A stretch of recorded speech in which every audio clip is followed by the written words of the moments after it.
This hotel is far too exclusive for someone like you. My brother sneered, throwing a crumpled $100 bill onto the pristine marble floor. Take this, go buy some fast food and leave before you embarrass our parents. He smirked, adjusting his custom silk tie, completely unaware that the heavy footsteps approaching from behind belonged to the head of security who was about to address me as the owner of the very building we stood in. My name is Zuri. I am 32 years old, and I spent my entire life being treated as the disposable black sheep of my family. Before I continue this story, let me know where you are watching from in the comments below. Hit like and subscribe if you have ever had to stand up to toxic family members who grossly underestimated your worth. Growing up in the affluent suburbs of Atlanta meant a life of privilege to outsiders. But inside our sprawling brick estate, emotional coldness permeated every single corner. Our family was deeply entrenched in the local black bourgeoisie. My parents, Reginald and Vivian, valued absolute perfection, social status, and appearances above all else. They were the kind of people who measured a person by their country club memberships, their designer labels, and their professional titles. For 25 years, I was the daughter they hid in the shadows. While my older brother Darius was groomed to be the golden child, I was the quiet, observant girl who preferred reading financial reports and studying real estate markets over attending debutante balls or rushing the right sorority. My parents never understood me, and frankly, they never tried. They viewed my lack of interest in their superficial social climbing as a direct insult to their legacy.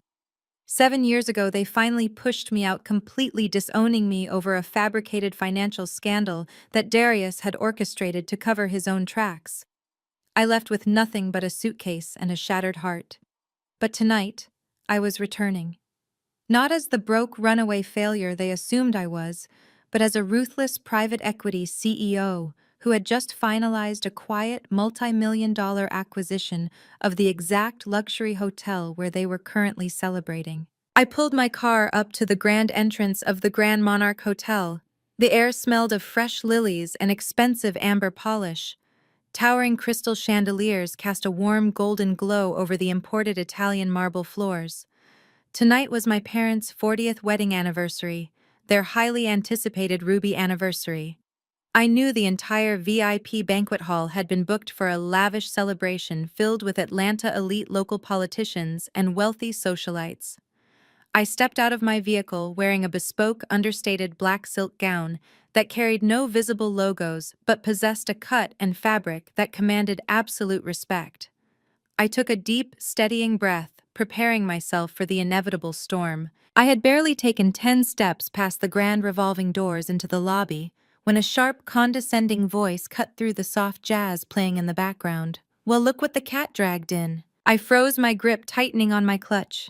Stepping directly into my path, effectively blocking my route to the private elevators, was my older brother Darius and his wife Chantel. Darius was 35, the undisputed pride and joy of my parents. He was wearing a perfectly tailored dark suit, his wrist flashing a heavy gold watch that I knew for a fact was bought on credit. Beside him, Chantel stood in a skin-tight designer gown, a glaringly obvious luxury handbag slung over her arm like a weapon of mass superiority. Chantel had always hated me. As a former beauty queen and a fiercely proud sorority girl, she thrived on hierarchy, and she firmly believed I belonged at the very bottom of it. She looked me up and down, her lips curling into a cruel, dismissive sneer. She scoffed loudly, ensuring that the nearby bellhops and wealthy guests passing by could hear her. "Zuri, I genuinely cannot believe you actually showed up here tonight," Chantel said, her voice dripping with venom. "And wearing what exactly?" "An off-the-rack dress from some discount department store. You are tracking cheap dirt all over this imported carpet. You do know this is a 5-star establishment, right? They do not just let anybody loiter in the lobby." I kept my face completely neutral. I refused to give them the satisfaction of seeing me flinch. "Excuse me, Chantel," I said, keeping my voice perfectly level and calm. "I am here to see Mom and Dad for their anniversary dinner. Please step aside." Darius let out a harsh, barking laugh and physically stepped closer, using his larger frame to intimidate me. "See Mom and Dad?" he mocked, crossing his arms over his chest. Are you completely out of your mind? You vanished 7 years ago after you failed to scam us out of our money. You brought nothing but shame to this family name. And now you think you can just waltz back into our lives on the biggest, most important night of the year. What is the matter, Zuri? Did you finally run out of couches to surf on? Did your little community college finance dreams fall through? I stared right into his eyes. His arrogance was suffocating, masked by the heavy scent of expensive cologne. He leaned in closer, dropping his voice into a menacing whisper. Listen to me very carefully, little sister. Tonight is about celebrating our family legacy. It is also about celebrating a massive $5 million wealth management deal I just closed this morning. My top-tier clients are sitting in that ballroom right now. Atlanta's finest investors and socialites are in that ballroom right now. I paid $30,000 out of my own pocket to host this event. I will absolutely not let my broke failure of a sister ruin my pristine reputation by showing up looking like a charity case. With a dramatic sigh of exaggerated pity, Darius reached into his tailored pants pocket and pulled out a crisp green $100 bill. He held it up between his fingers, making sure Chantel and the onlookers could see his supposed generosity. But he did not hand it to me. Instead, he opened his fingers and let the bill flutter lazily through the air until it landed on the cold marble floor, resting right at the tip of my designer heels. Take the money, Zuri, Chantel added, crossing her arms and smiling a terrible, triumphant smile. Go find a nice fast food drive-thru. Get yourself a combo meal and maybe a cheap motel room for the night. Just leave before your parents have to suffer the extreme embarrassment of looking at your face. Do not make Darius call security to have you escorted out like a common vagrant. I looked down at the crumpled bill resting on the polished stone. Years of intense trauma. Years of being told I was utterly useless, less than, and unworthy of basic respect tried to claw their way up my throat. In the past, the old Zuri would have broken down, the 25-year-old version of me would have cried hot, humiliating tears. She would have picked up that bill feeling the crushing weight of their rejection and ran out into the dark streets to hide. But the woman standing in the lobby tonight was not that frightened girl anymore. I had spent the last 7 years building an empire from the ground up, learning the brutal realities of corporate takeovers, and mastering the art of the silent victory. I did not move a single muscle. I did not break eye contact with my brother. His smug, arrogant smile began to falter just a fraction of an inch as my absolute silence stretched on. He expected me to cower. He expected me to flee. Are you deaf? Darius snapped his patience, wearing thin, as he noticed my calm demeanor. I said, pick it up and get out of here before I have you thrown out. He opened his mouth to hurl another degrading insult, his hand raising to flag down a nearby staff member. But he never got the chance to finish his sentence. Before I could say a single word in my defense, the distinct heavy sound of combat boots marching in perfect disciplined unison echoed across the vast marble lobby. The footsteps were moving fast, purposeful, and heading straight for our little circle. Darius smiled, looking past my shoulder, clearly assuming the hotel staff had finally recognized his profound importance and were coming to remove the trash from his presence. He had no idea what was about to happen next. The imposing figure leading the security detail was a man named Andre. He was a former military police officer standing 6 feet 4 inches tall with shoulders wide enough to block out the opulent lobby lighting. He moved with a quiet, lethal grace that immediately commanded the attention of everyone in the vicinity. Flanked by 4 of his best men all dressed in immaculate dark suits with discreet earpieces, Andre looked less like hotel security and more like a private tactical unit. Darius immediately puffed out his chest, his face breaking into a wide, self-satisfied grin. He practically vibrated with excitement at the prospect of watching me get humiliated in public. He raised his hand higher, snapping his fingers in the air to ensure the approaching men noticed him. Over here, Officer Darius called out loudly, his voice carrying across the lobby to ensure maximum visibility. Thank goodness you arrived when you did. This woman is harassing my wife and me. She is a trespasser completely uninvited, and she is making the paying guests incredibly uncomfortable. I need you to escort her off the premises immediately. Use force if you have to. Chantel straightened her posture, smoothing down her designer dress and tilting her chin up to look down her nose at me. She let out a dramatic, exaggerated sigh of relief. Honestly, the riffraff they let wander through the doors these days is just shocking, she muttered loud enough for the gathering crowd of onlookers to hear. Please make sure she is banned from returning. We are hosting a very important VIP event tonight and cannot have this kind of trash ruining the aesthetic. Darius crossed his arms, staring at me with a triumphant gleam in his eye. This was his favorite game. Ever since we were children, he had always weaponized authority figures against me. Whether it was lying to our parents to get me grounded or manipulating school principals to get me suspended, Darius thrived on using other people to inflict his punishments. He stood there fully expecting Andre to grab my arm and drag me out the front doors while he and Chantel laughed. Andre and his team came to an abrupt halt directly in front of us. The air in the lobby seemed to freeze. Darius opened his mouth to give another arrogant command, but the words died in his throat. Andre did not even look at my brother. He did not glance at Chantel. He did not acknowledge their expensive clothes or their demanding tones. Instead, he stepped right over the crumpled $100 bill resting on the marble floor, his heavy boot leaving a faint scuff mark on the crisp green paper. He stopped exactly 2 feet in front of me, planted his feet firmly, and bowed his head in a gesture of profound, unwavering respect. "Good evening, Ma," Andre said, his deep, resonant voice cutting through the tension like a blade. "The private owner elevator has been prepped and is holding for you. Your penthouse suite has been secured, and the executive chef is awaiting your approval on the banquet menu." He paused, slowly turning his head to lock his cold, hardened gaze onto Darius. The intimidating security chief then looked back at me, his hand resting casually near his waist. "Are these individuals harassing you, Ma-am?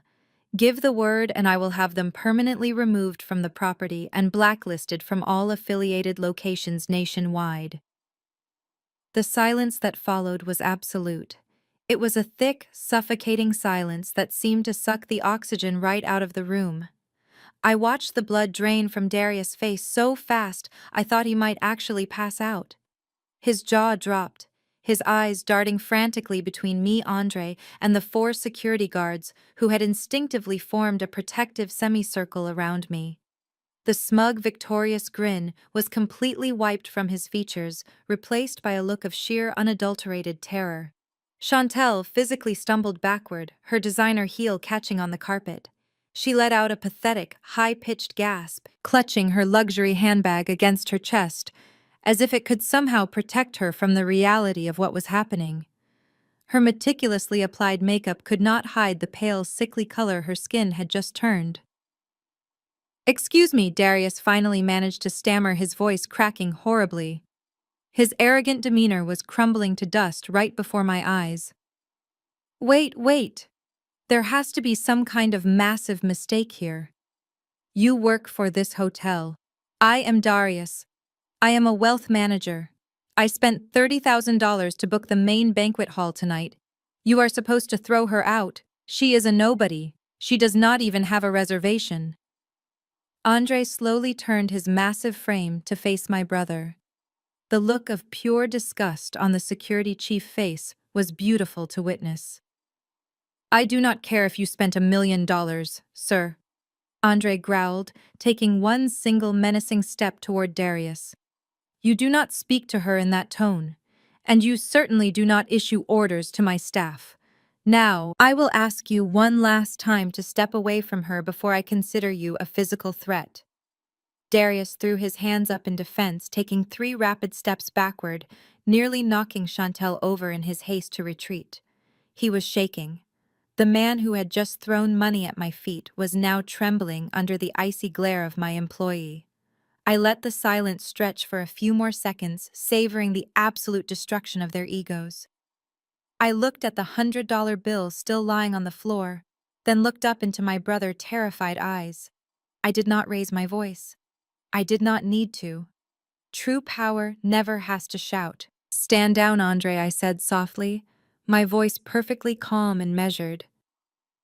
The security chief immediately stepped back, returning his attention to me with a sharp nod. Let them stay. They are here for my parents' anniversary dinner. I would hate to ruin such a special occasion before they even have the chance to cut the cake.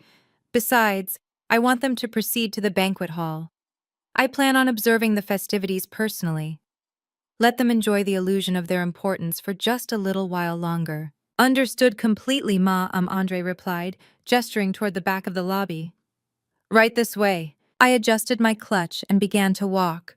As I brushed past my brother and my sister-in-law, I did not spare them another glance. I did not need to. Their shattered reality was radiating off them in waves. I walked smoothly toward the back of the grand lobby, bypassing the standard guest elevators where a line of wealthy patrons was waiting. Instead, I approached a set of heavy unmarked brass doors set into a secluded alcove. Andre swiped a black keycard, and the doors glided open instantly, revealing an interior of polished mahogany and mirrored glass. Before the doors could close, I heard the frantic hyperventilating whispers echoing from the lobby behind me. Darius had grabbed Chantel's arm, his voice a panicked hiss. Did you see that? Darius hissed, his breathing shallow and erratic. Did you see the way they treated her? How is this possible? Who is she sleeping with to get that kind of VIP treatment? There is no way she can afford anything in this building. Is she a high-end escort? Did she trap some billionaire sugar daddy? I need to know what is going on right now. I do not know. Darius, Chantel cried back, sounding like she was on the verge of a nervous breakdown. But she just bypassed the entire security protocol. What if she ruins the dinner? What if she embarrasses us in front of your clients? I stepped fully into the elevator, turning around just in time to see through the narrowing gap of the doors. Darius was running his trembling hands through his perfectly styled hair, his mind desperately trying to rationalize the impossible. He was a man who worshipped money and status, and his brain was short-circuiting at the sight of the sister he had discarded wielding absolute, unquestionable authority over the very establishment he was using to flaunt his fake wealth. The heavy brass doors slid shut with a soft, satisfying click, cutting off their panicked voices entirely. I was alone in the quiet luxury of the private elevator as it shot smoothly upward toward the executive penthouse. I let out a slow, steady exhale, feeling a cold, clinical smile spread across my face. Darius thought the worst thing that could happen tonight was me showing up in a cheap dress. He had absolutely no idea that the real nightmare had not even begun. The trap was set, the guests were seated, and the lion was finally walking into the den. The elevator chimed a soft, melodious note as the doors glided open to the executive penthouse. I did not linger. I simply dropped off my clutch, verified the security feeds on the master tablet, and took the private stairs down one level, directly into the VIP banquet hall. Taking the stairs allowed me to bypass the main entrance, entirely slipping into the massive room like a phantom. The banquet hall was a breathtaking display of excessive wealth. Floor-to-ceiling windows offered a stunning panoramic view of the Atlanta skyline. Tables were draped in imported silk linens and adorned with towering centerpieces of deep red roses, a nod to the Ruby anniversary. Soft ambient lighting reflected off the crystal glassware, while a live jazz quartet played smoothly in the corner. The room was packed with the upper echelon of the city. I recognized city council members, real estate moguls, and prominent socialites laughing and clinking champagne flutes. This was the exact type of crowd my parents lived to impress. I stood near the edge of the room, blending into the shadows of a massive floral arrangement, observing the people who had erased me from their lives. At the center of it all stood my mother, Vivian. She was draped in a shimmering ruby-red gown, a diamond necklace resting heavily on her collarbone. She was laughing brightly at a joke told by a local politician, her smile perfectly practiced and entirely devoid of genuine warmth. Beside her stood my father, Reginald, looking distinguished in a custom tuxedo, nodding along with an air of absolute authority. It took less than 2 minutes for my mother to spot me. I watched the exact moment her eyes locked onto mine. The polite, radiant smile vanished from her face so fast, it was almost comical, replaced instantly by a look of sheer, unfiltered rage. Her jaw tightened, and the elegant champagne flute in her hand trembled. She excused herself from the politician with a stiff nod and began marching toward me. She moved with a frightening speed, her heels clicking aggressively against the polished hardwood floor. Before I could even offer a greeting, Vivian grabbed my upper arm. Her manicured nails dug painfully into my skin through the silk of my dress. She did not say a word. She simply clamped her grip tighter and yanked me forcefully away from the crowd, dragging me behind a heavy velvet drape near the service doors, where no one could see us. "What in the world are you doing here?" she hissed, her voice a venomous whisper that barely concealed her fury. Her eyes darted frantically toward the main room, terrified that someone might have noticed her interacting with me. "Who let you inside? I specifically told the event coordinators to blackball your name at the front desk. I am here to celebrate your anniversary." "Mother," I replied evenly, easily prying her fingers off my arm. I smoothed the fabric of my sleeve. "It has been 7 years. I thought it was time for a family reunion." "A family reunion?" Vivian spat, her face twisting in disgust. "You lost the right to call yourself family the day you decided to drag our name through the mud. You have always been the dark cloud hanging over this family, Zuri. While Darius was out securing his future, you were bringing shame to our doorstep. And now you show up tonight uninvited, trying to ruin the most important night of our lives." She leaned in close, the scent of her expensive perfume suffocating me. "Do you have any idea what it took to put this event together?" she demanded, pointing a shaking finger at my chest. "Your brother paid $30,000 out of his own pocket to rent this venue." $30,000, Zuri? That is the kind of son he is. He is a successful, wealthy, respectable man who takes care of his parents. You could not even manage to keep a basic college fund from going bankrupt. You are a complete failure. You are nothing but an embarrassment. I will not let you ruin Darius' grand gesture with your pathetic presence." Just then, the velvet curtain was pushed aside, and my father stepped into our secluded corner. Reginald took one look at me, and his expression hardened into a mask of pure ice. He did not look surprised to see me, only deeply inconvenienced, like he had just discovered a rat in his immaculate kitchen. "Vivian, why is she still standing here?" my father asked coldly, not even addressing me directly. "I told you to have security handle this. We have the mayor deputy sitting at table 4. If he sees her, questions will be asked." "She snuck in, Reginald." My mother fired back, her voice laced with panic. My father finally turned his cold eyes toward me. "Zuri, I do not know how you bypassed the front doors, but your little stunt ends right now. There is a service exit right behind you. It leads straight to the loading dock. You are going to turn around, walk down those stairs, and leave this property immediately. If you do not, I will personally call the police and have you arrested for trespassing." I stood my ground, looking squarely at the man who had abandoned me. "You cannot arrest a guest who is causing no disturbance," I stated calmly. "I am simply standing here." Before my father could explode, the heavy velvet curtain was violently yanked back completely. Standing there, bathed in the light of the banquet hall, was Darius. Chantel was right behind him, gripping his arm. Darius had clearly spent the elevator ride up desperately trying to rebuild his shattered ego. He must have convinced himself that the security incident in the lobby was just a bizarre misunderstanding, a fluke of mistaken identity by a confused employee. Now, standing in front of his audience of wealthy peers, his arrogant composure was fully restored. He saw an opportunity to play the hero, and he was not going to pass it up. "Mom, Dad." "It is fine," Darius announced, his voice booming much louder than necessary. He purposefully projected his words so that the nearest tables of guests would stop talking and turn to look at us. Reginald frowned, trying to quiet him down.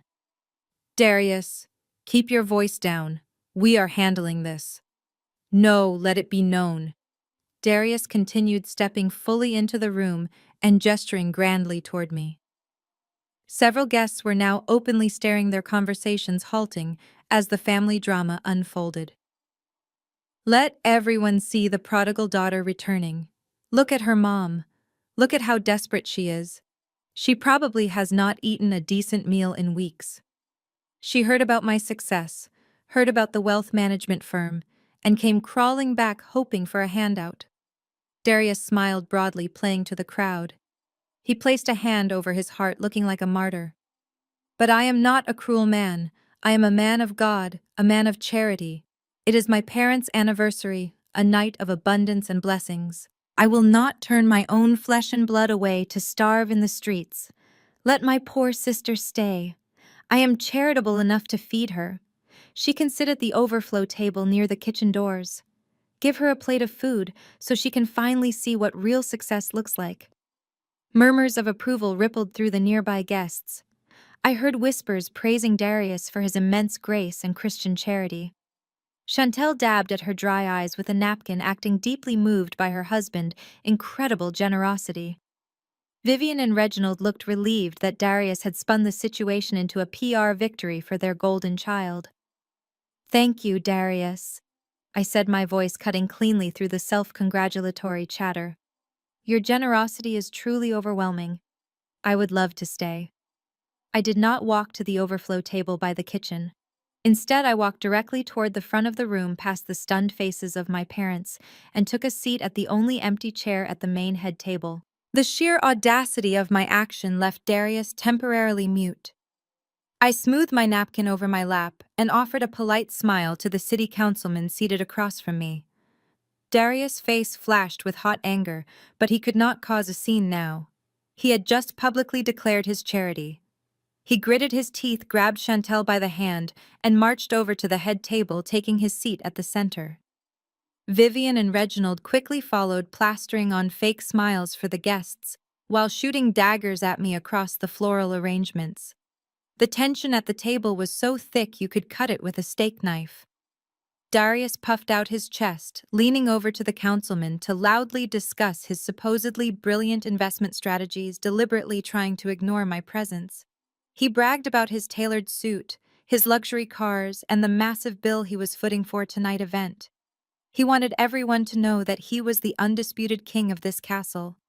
I sat quietly, taking a slow sip of ice water. I watched the doors at the far end of the hall. I knew exactly what was scheduled to happen next. Right on cue, the heavy mahogany doors swung open. The general manager of the restaurant stepped into the room.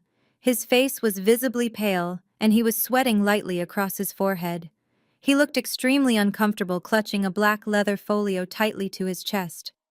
In his other hand, he held a wireless credit card reader. He did not walk toward the serving stations. He walked directly toward the head table, his eyes locked nervously on Darius. The trap had officially sprung. The general manager, a meticulously groomed man named Mr. Sterling, stopped right next to Darius. He cleared his throat nervously, leaning down to whisper, so as not to disturb the surrounding VIPs. "Excuse me, sir," Mr. Sterling murmured, his voice tight with professional apology. "There seems to be a slight issue with the payment method on file for tonight's event." Darius laughed loudly, waving his hand dismissively. He wanted everyone at the table to hear him. A slight issue. What did my bank flag it for being too large of a transaction? I told them I was making a $30,000 purchase today. Just run it again. He reached into his designer jacket and pulled out a heavy platinum credit card, tossing it onto the silver tray Mr. Sterling was holding. "Run it in front of me. I do not have time for incompetence." Mr. Sterling swallowed hard. He inserted the platinum card into the wireless terminal. The machine beeped a sharp, unpleasant sound that cut through the soft jazz music. The screen flashed a bright, undeniable red warning. "I am terribly sorry," Mr. Sterling said, his voice dropping even lower. "The card has been declined, sir. Insufficient funds." The words "insufficient funds" hung in the air like a foul odor. The city councilman seated across from us paused with his fork halfway to his mouth. Vivian and Reginald froze, their practiced social smiles instantly slipping from their faces. In our circles, public financial embarrassment was the ultimate sin. "What did you just say to me?" Darius snarled, his voice suddenly losing all its polished charm. The veins in his neck began to bulge against his tight collar. He snatched the machine from the manager's hand, staring at the red screen as if it had personally insulted him. "You are calling me broke in front of my guests. Do you know who I am? I manage millions of dollars for the most elite families in Atlanta. Your cheap little machine is broken." He ripped the platinum card out and shoved his hand frantically back into his expensive leather wallet, pulling out a solid gold card. "Use this one. And when it goes through, I expect a massive discount on the final bill for this profound embarrassment." Mr. Sterling's hands shook slightly as he took the gold card and ran it through the terminal. The machine processed for 3 agonizing seconds before emitting that exact same sharp beep. Declined. Darius' face went from a healthy, glowing brown to an ashen, sickly gray. Impossible, he hissed, tiny drops of spittle flying from his lips. He was completely losing control of the narrative. He frantically dug through his wallet, pulling out a third card, a corporate expense card tied to his supposed wealth management firm, and shoved it into the machine himself. He jabbed his thumb onto the keypad, aggressively hitting the enter button. Beep. Declined. The polite murmurs of the banquet hall began to shift into an uncomfortable buzz. The jazz quartet was still playing, but the guests at the surrounding tables had stopped pretending to ignore the commotion. They were openly staring now, their eyes wide with judgment. Whispers spread like wildfire through the room. The wealthy elite of the city were watching their supposed golden boy completely melt down over a restaurant bill. Reginald leaned over, his voice a harsh, panicked whisper meant only for my brother. "Darius, what is going on here? Fix this immediately. You are making a horrific scene in front of the deputy mayor and his wife." "I am trying." Darius snapped back, the sweat now visibly rolling down his temples and staining the collar of his custom shirt. He looked like a cornered animal desperately looking for an exit. He turned his fury back onto the manager. "Listen to me, you incompetent fool. Call your bank right now. Call your IT department. I have the money. I am a highly successful wealth manager. This is a pathetic glitch in your outdated system." Chantel, seeing her perfect social standing evaporating before her eyes, quickly jumped up from her chair. She forced a high-pitched artificial laugh that sounded more like a panicked screech. "Oh, please, everyone, it is just a technical error," she announced loudly to the staring crowd, waving her manicured hands in a desperate attempt at damage control. "You know how these luxury hotels are. They spend all their money on beautiful chandeliers and buy cheap, faulty machines for the staff to use. It is a banking glitch. We will have it sorted out in a second. Just enjoy your expensive champagne." No one laughed with her. The councilman's wife leaned over and whispered something behind her hand to her husband, her eyes locked on Chantel's fake designer bag. The judgment in the room was palpable and suffocating. Mr. Sterling stood his ground, though he looked terrified of my brother's unpredictable rage. "Ma, I assure you our financial systems are fully operational," he said politely but firmly to Chantel. "I have tried 3 different accounts. Every single one has been flatly declined by the issuing banks. We require immediate payment for the banquet hall, or I will have to ask hotel security to halt the food service and begin clearing the tables." Darius looked like he was about to physically assault the manager. His breathing was heavy, his eyes wild and unhinged. He had no more credit cards to swipe. He had no hidden piles of cash. The grand illusion he had spent years building was breaking apart piece by piece, and he was completely powerless to stop it. He looked at his mother, at Vivian, with a silent, desperate plea begging her to write a check, but she quickly looked away, too humiliated by his public failure to even acknowledge him. This was the precise moment. I had sat in the shadows for years. I had watched him squirm. I had watched him sweat. Now it was time to end the charade. I stood up slowly from my chair at the end of the table. The movement drew the eyes of everyone in the immediate vicinity. I did not rush. I smoothed the front of my understated silk gown, picked up my clutch, and walked confidently around the table until I was standing directly next to my panicking, sweating brother. Darius glared at me, his eyes filled with absolute venomous hatred. "What do you want, Zuri?" he spat, his voice shaking with anger. "Are you enjoying this? Are you here to gloat while this idiot manager ruins my entire night?" I did not even look at him. I turned my attention entirely to Mr. Sterling, who looked incredibly relieved to see me standing there, taking control of the volatile situation.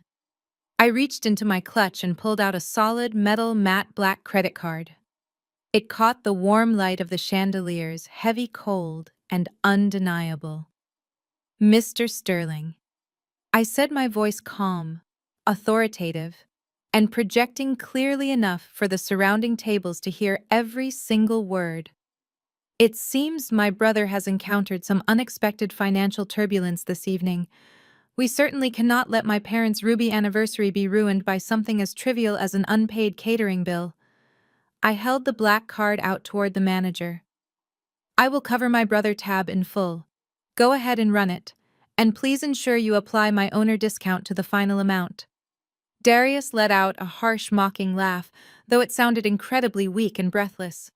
Your discount? What in the world are you talking about? You do not even have a real job. You think waving a piece of plastic around makes you somebody important. That machine is going to decline you too, and then we will both look like absolute fools in front of the entire city. Mr. Sterling completely ignored Darius' frantic insults. He took the heavy black metal card from my fingers with profound reverence. He did not swipe it. He did not insert it into the machine. He did not even need to run a transaction. He simply held the card against his chest, bowed his head deeply, and replied with absolute clarity. Right away, CEO Zuri. Thank you for your immense generosity. The owner discount will be applied immediately, and the food service will continue without any further interruption. The words echoed around the massive head table. CEO Zuri. Owner discount. Darius' jaw practically unhinged. Chantel let out a strangled, high-pitched gasp, her hands flying up to cover her mouth in sheer horror. Vivian and Reginald stared at me as if I had just sprouted a second head. The city councilman actually dropped his heavy silver fork entirely. It clattered loudly against his fine porcelain plate, ringing out like a bell in the sudden quiet of the room. What did you just call her? Darius demanded, his voice cracking into an undignified, panicked squeak. He grabbed Mr. Sterling by the sleeve of his uniform jacket. What did you just call her? She is not a CEO. She is a broke college dropout. She is a thief. You are lying. Who paid you to say that? Sir, please unhand me right now, Mr. Sterling said coldly, easily pulling his arm away from Darius' weakened, trembling grip.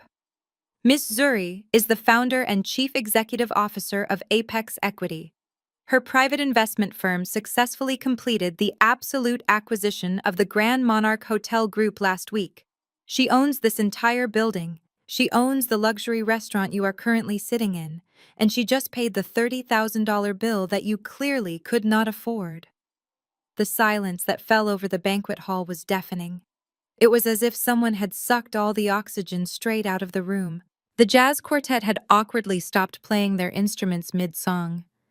Every single eye in the room was locked onto me. I looked down at my brother. The arrogant man who had thrown a crumpled $100 bill at my feet just an hour ago was now staring up at me with the horrifying realization that he was sitting inside my house eating my food and relying entirely on my charity to save him from total public ruin. I smiled down at him. It was a cold, razor-sharp smile that offered absolutely no mercy. Enjoy the meal, Darius, I whispered softly, making sure only he could hear the lethal finality in my voice. Consider it a gift. But the show was not over. As Darius sat there paralyzed by the sheer magnitude of his humiliation, a loud, synchronized click echoed across the massive room. All evening, the giant digital screens mounted on the walls of the banquet hall had been displaying a slideshow of beautiful curated family photos. Pictures of Reginald and Vivian smiling, pictures of Darius graduating with honors, pictures of Chantel at their luxury wedding in the Hamptons. Images of a perfect wealthy family that had completely erased my existence from their history. Suddenly the screens flickered brightly. The fake family photos vanished entirely. A collective gasp rose from the hundreds of guests as the massive displays refreshed simultaneously. In place of the family history, a crisp professional corporate slide appeared. It was the official press release from the Financial Times. The massive headline read, Apex Equity acquires the Grand Monarch Hotel Group in landmark multi-million-dollar deal. And right in the center of every single screen in the room, towering 10 feet tall in brilliant high definition, was a stunning professional portrait of me. I was wearing a sharp, tailored suit, sitting at the head of a mahogany boardroom table, projecting absolute, untouchable power. Underneath the photo in bold gold lettering, it read the undeniable truth. Zuri, Chief Executive Officer and sole owner. Darius stared up at the giant screens, his eyes wide and bloodshot, his chest heaving as if he could not draw enough oxygen into his failing lungs. He was trapped in a nightmare he could not wake up from. He had spent his entire life building an empire of lies, and I had just bought the ground it stood on. The trap was fully closed, but the real devastation had only just begun. I watched the exact moment my mother brain rebooted. Vivian stared at the screen, her jaw slack, and then slowly turned her head to look at me. The sheer, unadulterated shock that had initially frozen her features began to melt away. In its place, a terrifyingly familiar, calculating gleam sparked in her eyes. I could practically see the gears grinding in her head as she processed the impossible reality. Her discarded, unworthy daughter was not a vagrant. Her daughter was a multi-millionaire. Her daughter owned the very ground they were standing on. With a speed that would have been impressive if it were not so deeply repulsive, Vivian executed a flawless 180-degree emotional pivot. The venomous woman who had dragged me behind a velvet curtain to whisper threats just 20 minutes ago completely vanished. In her place stood the radiant, fiercely proud matriarch. "Oh my goodness," Vivian cried out, her voice suddenly dripping with a sickeningly sweet theatrical joy. She pressed both of her hands to her chest, her eyes wide as she looked around at the staring guests. She let out a loud, breathless laugh that echoed through the silent room. "Zuri, my brilliant, beautiful girl, you planned this entire thing as a surprise for our anniversary. Oh, you sneaky, wonderful child." She stepped forward, her arms outstretched, intending to pull me into a tight, loving embrace in front of the city elite.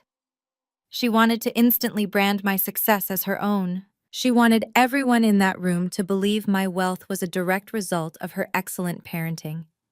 I took one single deliberate step backward. Her empty arms closed around nothing but air.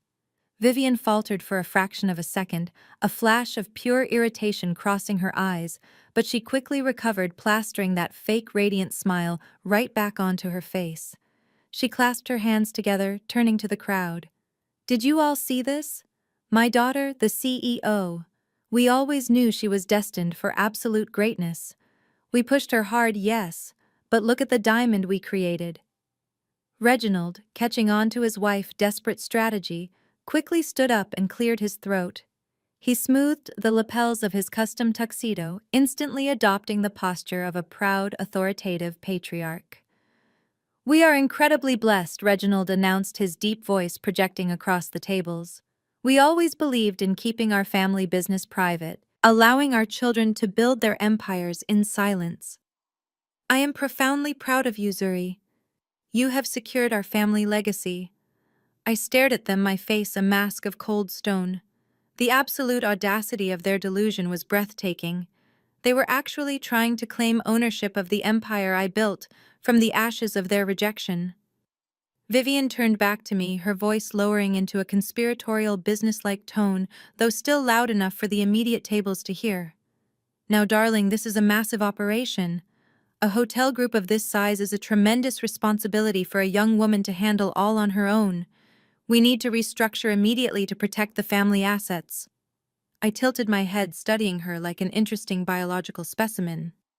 "Restructure," I repeated flatly. "Yes, exactly," Vivian said, nodding enthusiastically, as if we were entirely on the same page. "You have done the hard work of acquiring the property, sweetheart, and we are so proud. But running it requires a certain kind of aggressive leadership. Darius has his MBA. He is a wealth manager. He knows how to handle large-scale operations and high-net-worth clients. It is only logical that you step down to a quiet board position and make your brother the active CEO." He is the man of the family, Zuri. He has the degree and the pedigree for this kind of public role. It will look much better to the investors to have him at the helm. Reginald nodded in firm agreement. Your mother is absolutely right, Zuri. We will draw up the executive transfer papers first thing Monday morning. Darius will take over the day-to-day operations, and we can move the family wealth management offices into the executive suite here. It is the perfect synergy. Darius, who had been sitting frozen in his chair, suddenly looked up. A tiny flicker of hope ignited in his bloodshot eyes. He straightened his posture, desperately grasping at the lifeline his parents were throwing him. Yes, he croaked, his voice still shaky but gaining strength. Yes, I can step in. I can fix this. I can manage the portfolio for you, Zuri. You do not know how to handle this level of capital. I can protect you. For 5 long seconds, I simply looked at the three of them. I looked at the sheer, suffocating entitlement radiating from their pores. And then I laughed. It was not a polite chuckle. It was a cold, sharp, echoing laugh that sliced through the tension in the banquet hall like a guillotine. The sound of my laughter made Vivian flinch, and Reginald's face darkened with sudden anger. You want me to make him CEO? I asked, my voice ringing with absolute mockery. I pointed directly at Darius, who shrank back into his chair. You want me to hand over $1 billion hospitality empire to a man whose platinum credit card was just declined for a $30,000 catering bill? A man who cannot even afford the suit on his back without opening a new line of credit? Are you completely out of your minds? Vivian's face flushed a deep angry crimson. Zuri, do not speak to your brother that way. He is family. Family. I repeated the word, tasting like ash in my mouth. Let us talk about family. Let us talk about the black tax. I turned away from my parents and looked directly out into the crowd of wealthy, successful guests. Many of them shifted uncomfortably in their seats. They knew exactly what I was talking about. It was the unspoken rule in our community. The crushing, suffocating expectation that the moment you achieve any level of success, your bank account immediately becomes a public utility for everyone who shares your bloodline. You look at me, I said, my voice steady and echoing across the crystal glasses and floral arrangements. And you do not see a daughter. You do not see a sister. You see a walking ATM. You see a bailout fund. You believe that simply because we share genetics, you are automatically entitled to the fruits of my labor.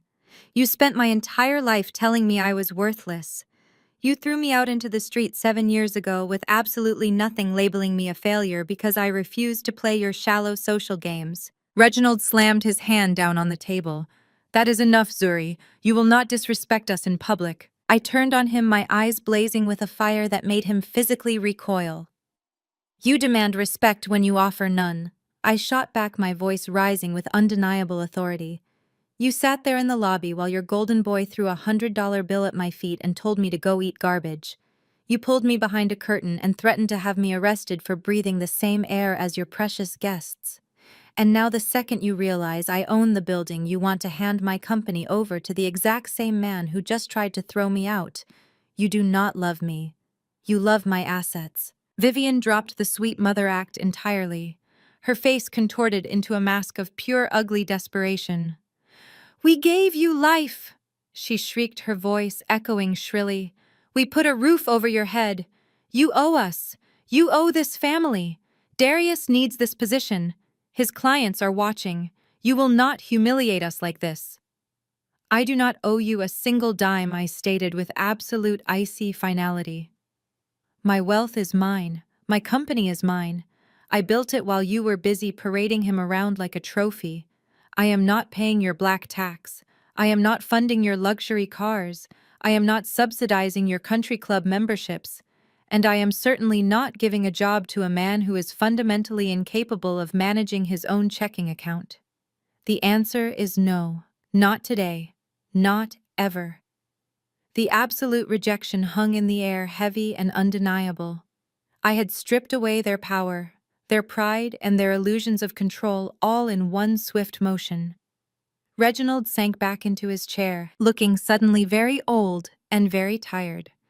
Darius buried his face in his hands, completely defeated. But I had forgotten about Chantel. While Darius crumbled and my parents scrambled, Chantel had been standing off to the side, vibrating with pure, unadulterated fury. She had spent her entire life defining herself by her proximity to wealth and status. She had built her entire identity on being the superior wealthy sister-in-law, looking down on the pathetic, broke outcast. And in the span of 10 minutes, I had entirely destroyed her reality. I had exposed her husband as a fraud and myself as a titan. Her fragile ego simply could not process the humiliation. If she could not have the wealth, she was going to ensure I could not enjoy it either. She needed to drag me back down into the mud. She needed the room to look at me with the same disgust they had just directed at her husband. Chantel let out a guttural sound of pure rage. She kicked off her designer heels, the sound of the stiletto snapping echoing loudly. She stormed past the head table, her eyes wild and manic, marching directly toward the small raised stage where the jazz quartet stood frozen in shock. Chantel no Darius yelled, finally lifting his head, recognizing the unhinged look in his wife's eyes. But it was too late. Chantel shoved past the saxophone player and violently ripped the microphone from its heavy metal stand. The speakers let out a sharp, ear-piercing squeal of feedback that made several guests cover their ears. Chantel stood center stage, gripping the microphone with white knuckles, her chest heaving as she glared down at me with absolute murderous intent. Do not let her fancy tailored suit and this ridiculous corporate title trick you into giving her 1 ounce of your respect. She is not a brilliant private equity CEO. She is a fraud. She is a degenerate. She is a convicted criminal. The banquet hall erupted into shocked gasps. The jazz musicians nervously backed away from the stage, lowering their instruments as the elegant anniversary dinner officially spiraled into a public spectacle. Chantel paced back and forth on the elevated platform, the broken heel of her designer shoe completely forgotten in her manic desperation to destroy me. She pointed a trembling finger directly at my face, her eyes wild with the thrill of exposing my deepest trauma. 7 years ago, Chantel continued, her voice dripping with venom. This so-called titan of industry was a disgraced, pathetic college student. She was the acting treasurer for the Black Student Union at her university. She was trusted to manage the funds that were supposed to help underprivileged minority students pay for their tuition and their textbooks. And what did she do with that massive responsibility? She embezzled $50,000. She stole $50,000 of scholarship money from her own peers to fund a degenerate lifestyle. She was investigated, she was publicly expelled from her university in absolute disgrace, and she was seconds away from being thrown into a federal prison cell. The murmurs in the room grew into a loud, uncontrollable buzz. Wealthy socialites covered their mouths in horror, looking at me with pure revulsion. In our specific social circle, respectability politics were everything. A theft of that magnitude, especially stealing scholarship money from other young Black students, was considered the ultimate unforgivable social taboo. Chantel fed off their shock, her confidence swelling as she saw the tide of public opinion momentarily turning against me. She had found my weak spot, or at least she thought she had. Reginald saw the opportunity and immediately seized it. He could not stand the thought of his previously discarded daughter holding absolute power over his current life. He needed to reclaim his position as the righteous patriarch of the family. He stepped out from behind the head table, his chest puffed out instantly, adopting a look of profound tragic sorrow. "It is the painful, shameful truth," my father announced, his deep, commanding voice carrying easily across the silent room. "We have spent the last 7 years hiding this devastating family secret to protect our reputation and our legacy in Atlanta. We are a family of standing in this community. We hold positions on the board of the Urban League. We are respected members of our church. We gave Zuri every possible advantage in life to succeed. We gave her a beautiful home, a stellar education, and our unconditional love. But she chose the dark path of deceit. When the university discovered the missing $50,000, the authorities came directly to our front door." Reginald paused, perfectly timing his dramatic delivery. He looked out at the city councilman and the deputy mayor, ensuring they were hanging on his every word. "We paid the massive restitution to the university quietly. We drained our own emergency savings accounts to cover her criminal tracks and keep her out of a jail cell. And how did she repay us? She showed no remorse. She refused to apologize for the pain she caused this family. We were forced to make the hardest decision any loving parent could ever make. We had to kick her out of our home. We officially disowned her to protect our family name and to protect our son Darius from being dragged down by her criminal behavior. We did the right thing. We cut out the toxic element to save the rest of the family. The room was entirely on their side now. I could feel the heavy, judgmental stares burning into my skin from every single angle. The people who had just been in awe of my corporate acquisition were now looking at me like I was a piece of trash that had somehow blown in through the pristine front doors. Darius, sitting at the head table, slowly lifted his face from his hands. A sick, triumphant smile began to spread across his lips. He believed Chantel and Reginald had just saved him. He genuinely believed they had successfully assassinated my character, rendering my wealth and my power completely invalid in the eyes of their high society friends. I stood alone in the center of the room. I did not flinch. I did not yell in my own defense. I did not shed a single tear. I just watched them perform their desperate, pathetic play. They thought they had cornered me. They thought bringing up the darkest, most traumatic moment of my life would break me down and force me to retreat into the shadows, just like I did 7 years ago when I was young, terrified, and desperate for their validation. But they were dealing with a ghost they created. And ghosts do not feel fear. I turned my back on my father and slowly walked toward the corner of the banquet hall, where the audio-visual control booth was set up. The head technician, a young man in a black polo shirt, looked utterly terrified as I approached. He had his hands hovering over the massive mixing board, unsure if he should cut Chantel's microphone or just let the family drama play out. "Step aside, please," I said to the technician, my voice perfectly calm but leaving absolutely no room for negotiation. He swallowed hard and took a quick step back. I am not supposed to let anyone touch the soundboard during a private event," he stammered nervously, wiping his sweating palms on his uniform pants. "I own the soundboard," I replied simply, reaching past him to examine the complex array of buttons and sliders. "I own the speakers. I own the stage you are looking at. I sign your paychecks. Step aside." He nodded rapidly and backed completely out of the booth, wanting no part of the impending explosion. I pulled my sleek black smartphone from my designer clutch. I reached down and picked up a heavy auxiliary audio cable connected directly to the main surround sound system of the banquet hall. I plugged the cable firmly into the port on my phone. Chantel, still standing awkwardly on the stage, noticed what I was doing. Her triumphant smile faltered for a second. "What are you doing?" she yelled into her microphone, her voice bouncing off the walls. "Are you trying to cut off my sound? You cannot silence the truth, Zuri. Everyone in this room now knows exactly what kind of monster you really are. You cannot hide behind your money tonight." I did not bother looking at her. I picked up a spare wireless microphone resting on the control desk and flicked the power switch on. "You are absolutely right, Chantel," I said softly.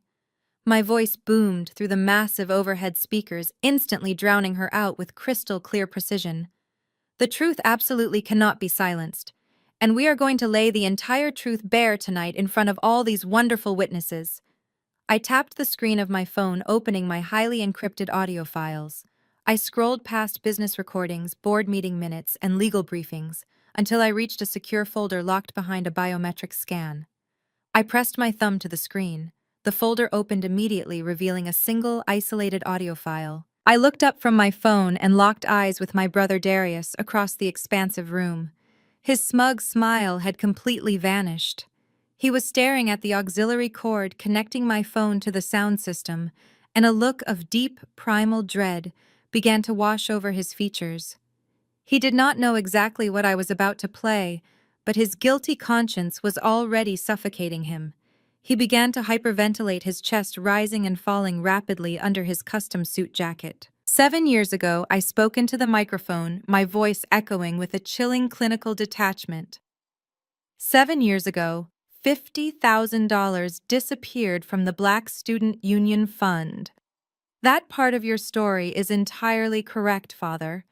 The university threatened immediate police action. The precious family name was put on the line, and I was violently thrown out of my childhood home, left to sleep in my car during the freezing Atlanta winter, with absolutely nothing but the clothes on my back and a ruined academic record. I took a slow, deliberate breath, letting the weight of my past suffering hang in the absolute silence of the room. I wanted them to feel the gravity of what they had done to me. But there is a very crucial detail that my loving father and my righteous sister-in-law conveniently left out of their little speech. Just now, I continued my eyes scanning the faces of the shocked guests. A vital detail about who actually took the money and who was violently forced to take the fall to protect the family golden child. Reginald's face turned an ashen shade of gray. He took a stumbling step backward, grabbing the edge of the head table to keep his balance. Darius shot up from his chair, knocking his crystal water glass over in the process. It shattered loudly on the hardwood floor, but nobody even blinked. "Stop!" Darius yelled, his voice cracking in pure, unadulterated panic. "Whatever she is doing, stop her right now. Turn off the speakers. Somebody cut the power to the room." I held my finger hovering directly over the play button on my glowing screen. I saved this audio file on multiple secure cloud servers. I have backed it up every single month for the last 7 years to ensure it would never be lost. I have carried this horrific recording with me for exactly 2,555 days. I listened to it when I was starving in my car. I listened to it when I was exhausted working 3 minimum wage jobs just to survive. I listened to it every single time I felt like giving up to remind myself exactly why I needed to become utterly untouchable. "Zuri, do not do this!" Vivian shrieked from the head table, her hands flying to her head, as she finally realized the catastrophic danger they were all in. "You are going to ruin everything." I pressed play. The crisp, high-fidelity audio filled the banquet hall instantly. There was a brief hiss of static followed by the unmistakable sound of heavy, pathetic sobbing. It was not the dignified cry of a man facing his mistakes. It was the frantic, hyperventilating sniveling of a coward who had just been caught. Every guest in the room froze in their seats as my brother's voice echoed from the massive overhead speakers. "I am sorry," the recorded. Darius wailed, his voice thick with panic and tears. "I did not mean to lose it all, Mom. I thought the tip was a sure thing. I thought I could double the student union money at the casino tables and put the principal back before the audit on Monday. But the dealer kept hitting blackjack. It is all gone, Mom. The whole 50,000. They are going to expel me, and they are going to send me to federal prison." The guests in the banquet hall gasped in unison. The elite socialites and respected politicians stared at the speakers in absolute disbelief. Then my mother's voice came through the audio system. It was not the voice of a mother shocked by her son's criminal behavior. It was cold, calculating, and ruthlessly efficient. "Stop your crying right now," the recorded Vivian snapped. "You are a man, so you need to act like it. We are not letting you go to prison over some petty scholarship fund. You are going to graduate, and you are going to take over your father's firm. But the audit is on Monday," the recorded. Darius sobbed. "They are going to trace the withdrawal directly to my laptop." "No, they are not." Vivian's voice replied, sharp as a razor. "Listen to me very carefully. We are going to print out the fabricated bank statements tonight. We will plant the bank statements in Zuri's room. We will put them right at the bottom of her desk drawer where the university investigators will easily find them." "But what about Zuri?" Darius whimpered on the recording. "She will get expelled. She will get arrested. I do not care about Zuri." Vivian's voice hissed through the speakers, carrying a cruelty that made the current guests physically recoil in their chairs. "Your future is too bright to ruin Darius. Zuri is not going anywhere in life anyway. She is a useless distraction. We are sacrificing the weak branch to save the tree." Now wipe your face and help me print these documents before your father gets home." The audio file ended with a sharp digital click. The silence that followed was heavy, toxic, and suffocating. It was the kind of absolute silence that precedes a massive structural collapse. I stood calmly at the audio-visual booth and slipped my phone back into my designer clutch. The banquet hall erupted. It was not a gentle murmur of upper-class gossip. It was an explosion of absolute outrage. The wealthy socialites, the politicians, and the longtime family friends turned to look at my parents with expressions of profound, unadulterated disgust. The carefully constructed facade of the perfect, righteous family was entirely annihilated in less than 60 seconds. The deputy mayor wife stood up from her chair, her face flushed with anger, and threw her cloth napkin directly onto her untouched plate.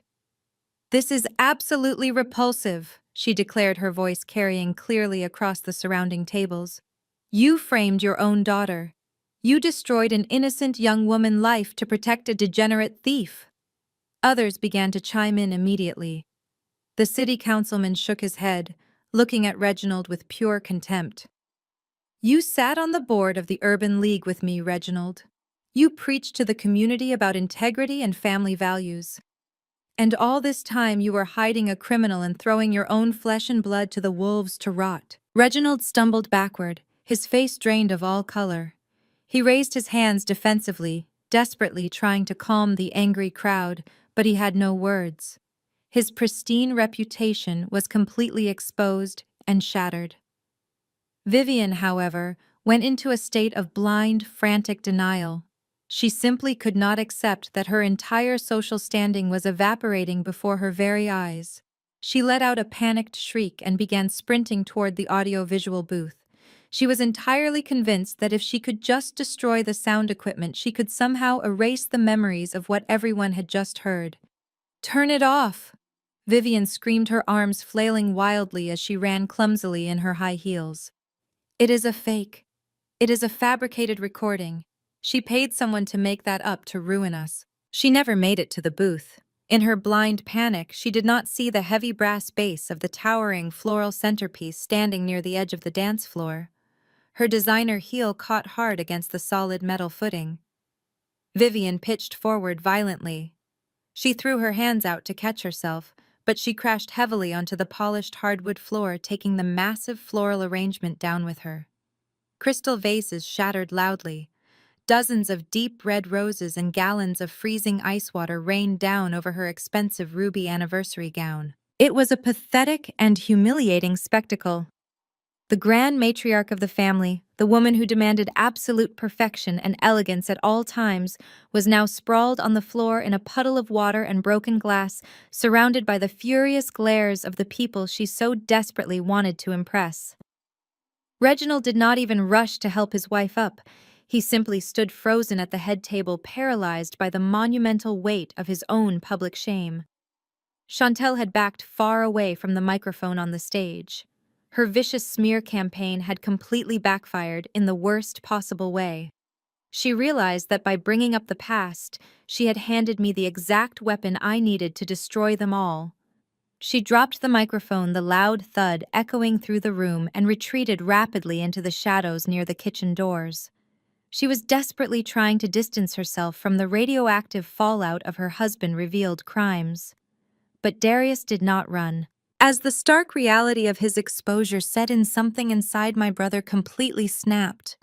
The panic and terror that had gripped him earlier completely vanished, replaced quickly by a feral, unhinged rage. He had spent his entire life being told he was superior to everyone else. He had been heavily conditioned to believe that the rules did not apply to him, and that no matter what he did, he would always be the golden child. His fragile ego simply could not process the concept of public defeat. He stepped over the broken water glass at his feet and marched aggressively into the center of the room.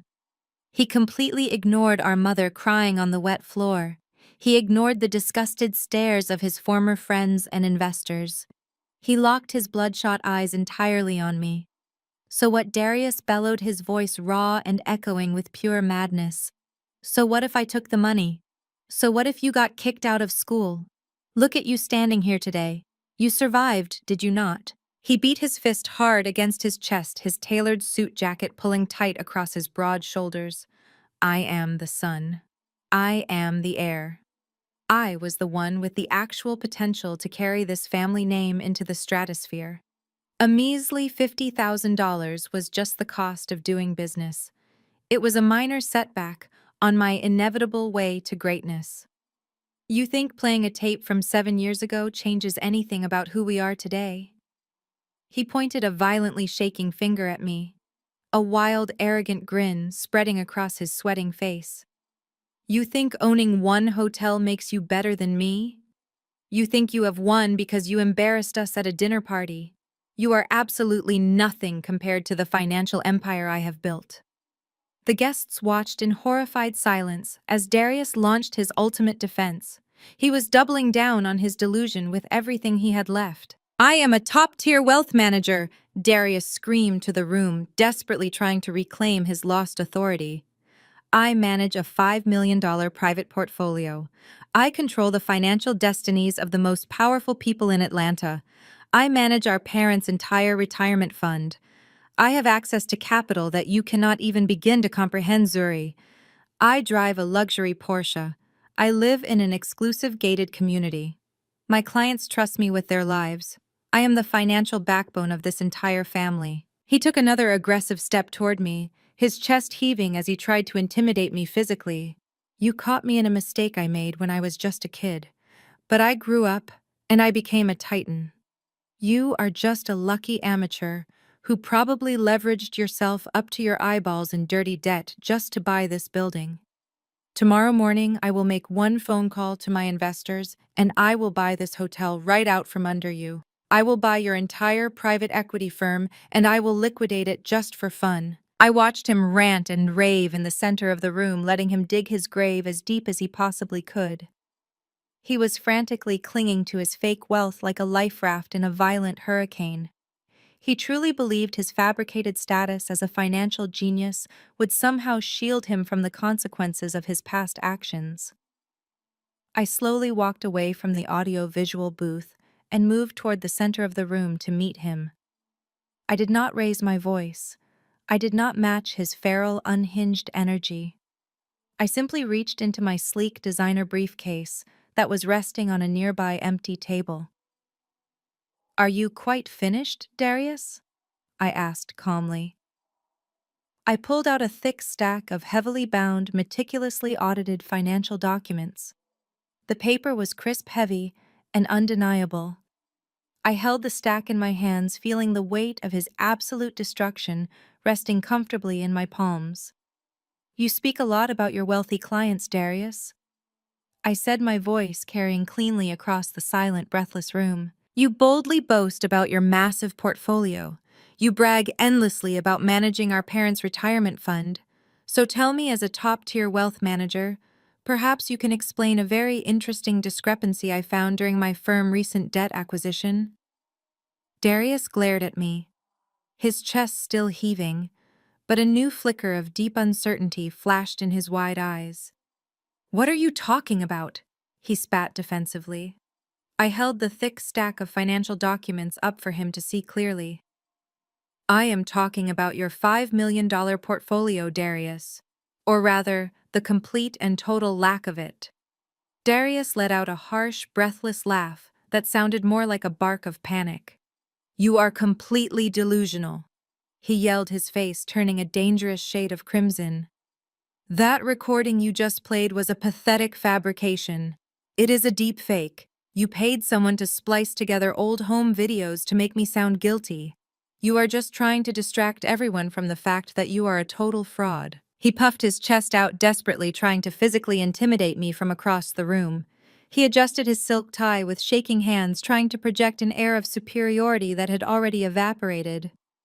I am a top-tier wealth manager, he repeated, his voice cracking slightly under the strain of his own lies. I hold a $5 million portfolio. I am managing our parents' $2 million retirement fund as we speak. That money is sitting in secure, high-yield offshore accounts that a street rat like you could never even dream of accessing. He took a step forward, emboldened by his own desperate delusions. You are nothing but a lucky amateur, Zuri. You probably fronted the money for this hotel using dirty loans from shady private lenders. You are over-leveraged, and you are going to crash and burn within 6 months. When you do, I am going to buy out your little hotel group for pennies on the dollar. I will liquidate your firm and leave you exactly where you belong, sleeping in your car. I did not flinch. I did not raise my voice to match his unhinged screaming. I simply walked past him, my heels clicking rhythmically against the hardwood floor, and approached the head table. Reginald and Vivian had both abandoned their seats. The fine silk tablecloth was littered with overturned crystal glasses and the remnants of their expensive anniversary dinner. I pulled out the massive carved mahogany chair at the very center of the table, the seat of the patriarch, and I calmly sat down. I placed my designer briefcase on the floor and laid the thick stack of audited financial documents completely flat on the table in front of me. The crisp white paper contrasted sharply against the dark red rose petals scattered across the linen. I took my time. I let the silence in the banquet hall stretch out, forcing Darius to stand awkwardly in the middle of the room while I meticulously arranged the files. You talk an awful lot about your wealth, Darius, I said, my voice projecting clearly without any need to shout. You build your entire identity around this image of a financial genius. You drive a Porsche. You buy your wife designer bags. You rent this lavish banquet hall to show the city elite just how successful you are. But the thing about private equity is that we do not care about the clothes you wear or the car you drive. We only care about the math. I opened the first folder. It was stamped with the bright red seal of a major federal accounting firm. And the math, Darius. The brutal, undeniable math tells a very different story about your so-called empire. Darius swallowed hard, his chest heaving rapidly. What garbage did you print out, Zuri? He demanded, trying to sound dismissive but failing completely. You cannot just forge financial documents and expect anyone here to believe you. My clients know my worth. Our parents know my worth. I looked past him to where our mother was still sitting on the wet floor, completely paralyzed by shock, and our father was leaning heavily against a nearby pillar, looking physically ill. They were not defending him anymore. The entire room of wealthy socialites and politicians had fallen dead silent, hanging on every single word I was about to say. When my firm acquired this hotel group, we did not just buy the physical real estate, I explained calmly, tracing my finger down a column of printed numbers. We bought the debt. We bought the holding companies. We absorbed multiple distressed financial portfolios to restructure the assets. That is what a real private equity firm does. We clean up the messes left behind by incompetent men who think they can play with other people's money. I flipped to the second page of the audit. And during our standard due diligence, my forensic accountants flagged a very peculiar series of transactions. They found a massive web of over-leveraged loans, maxed-out credit lines, and high-interest shadow mortgages. It was a textbook case of financial bleeding. Someone was desperately moving money around from one account to another just to pay the minimum interest on their luxury lifestyle. That has nothing to do with me, Darius interrupted loudly, though he took a small step backward. You are wasting everyone's time. I ignored him entirely. I picked up a glossy photograph from the stack and tossed it onto the center of the table. It was a picture of the exact Porsche Darius had parked at the valet stand downstairs. Your luxury car is leased, I stated flatly, and the lease is currently 4 months past due. The dealership filed a repossession order last Tuesday. Chantel, who had been hiding near the kitchen doors, let out a sharp gasp. She stared at Darius, her eyes wide with sudden terror. Darius, what is she talking about? Chantel demanded, her voice trembling. Tell her she is lying. We own that car. You told me we bought it in cash. Darius did not look at his wife. He kept his eyes locked on the table, his breathing growing shallow and rapid. Shut up, Chantel, he hissed through his teeth. She is just trying to confuse you. I picked up another document. This one was a thick legal contract bordered in heavy black ink. I held it up for the room to see. It is not just the car, Chantel, I said, my voice carrying a tone of absolute clinical detachment. Your beautiful house in the gated community, the one with the heated pool and the manicured lawn. It is not a purchased asset. It is a short-term luxury rental. And according to the eviction notice filed in Fulton County Court yesterday morning, you have exactly 72 hours to vacate the premises before the sheriff arrives to physically remove your belongings. The banquet hall erupted into shocked whispers once again. The wealthy guests who had just spent the entire evening listening to Darius brag about his real estate investments were now staring at him with open disgust. The illusion was completely shattering. He was not a peer, he was an imposter. Chantel stumbled forward, her broken heel making her gait uneven and frantic. She grabbed Darius by the arm, digging her manicured nails into his expensive suit jacket. "Darius, look at me," she shrieked, her carefully maintained socialite persona completely disintegrating. "Is it true? Are we being evicted? Where is all the money you made from your wealth management firm? Where are your clients?" He ripped his arm away from her, his face contorted in a mask of pure panic and rage. "Get off me," he yelled. "She is lying. It is all a setup." But he had no defense. He had no proof. He was standing in the middle of a room full of people who actually possessed the wealth he was desperately pretending to have, and they could all smell the desperation rolling off him in waves. I tapped my manicured fingernail against the final stack of papers resting in front of me. The sound was sharp and rhythmic, like a ticking clock counting down the final seconds of his fabricated life. "You see, Darius?" I continued, leaning slightly forward in the heavy mahogany chair. "The car and the house are just the superficial lies. Those are just the shiny objects you used to convince Chantel and our parents that you were a success. But those lies are completely insignificant compared to the real fraud you have been running." I placed both of my hands flat on the table, locking my eyes completely onto his sweating, terrified face. The room was so quiet, you could hear the ice shifting in the abandoned water glasses. "You claim you are a top-tier wealth manager," I said, dropping my voice to a lethal, commanding register. "You claim you hold a $5 million portfolio. But my forensic accountants dug deep into the public registry. You do not hold a single valid financial license in the state of Georgia. You do not have a registered firm. You do not have a single legitimate client." Darius opened his mouth to speak, to scream another denial, but his vocal cords completely failed him. He was suffocating under the crushing weight of his own exposed reality. I picked up the final document. It was a thick, bound dossier containing the absolute destruction of his entire existence. I held it gently between my fingers, feeling the power of absolute truth. "So I have a very simple question for you, brother." I said, my words echoing clearly into the absolute silence of the room. "If you are such a brilliant, successful wealth manager, Darius, why did my private equity firm just purchase the distressed debt of a bankrupt shell company registered under your name?" Darius staggered backward, as if he had been physically struck. The color completely drained from his face, leaving behind a sickly pale gray. He opened his mouth to speak, but no sound came out. He looked wildly around the room, searching for an escape route that simply did not exist. The guests were staring at him with a mixture of morbid curiosity and profound disgust. I did not wait for his fabricated excuse. I reached into my briefcase again and pulled out several thick manila envelopes.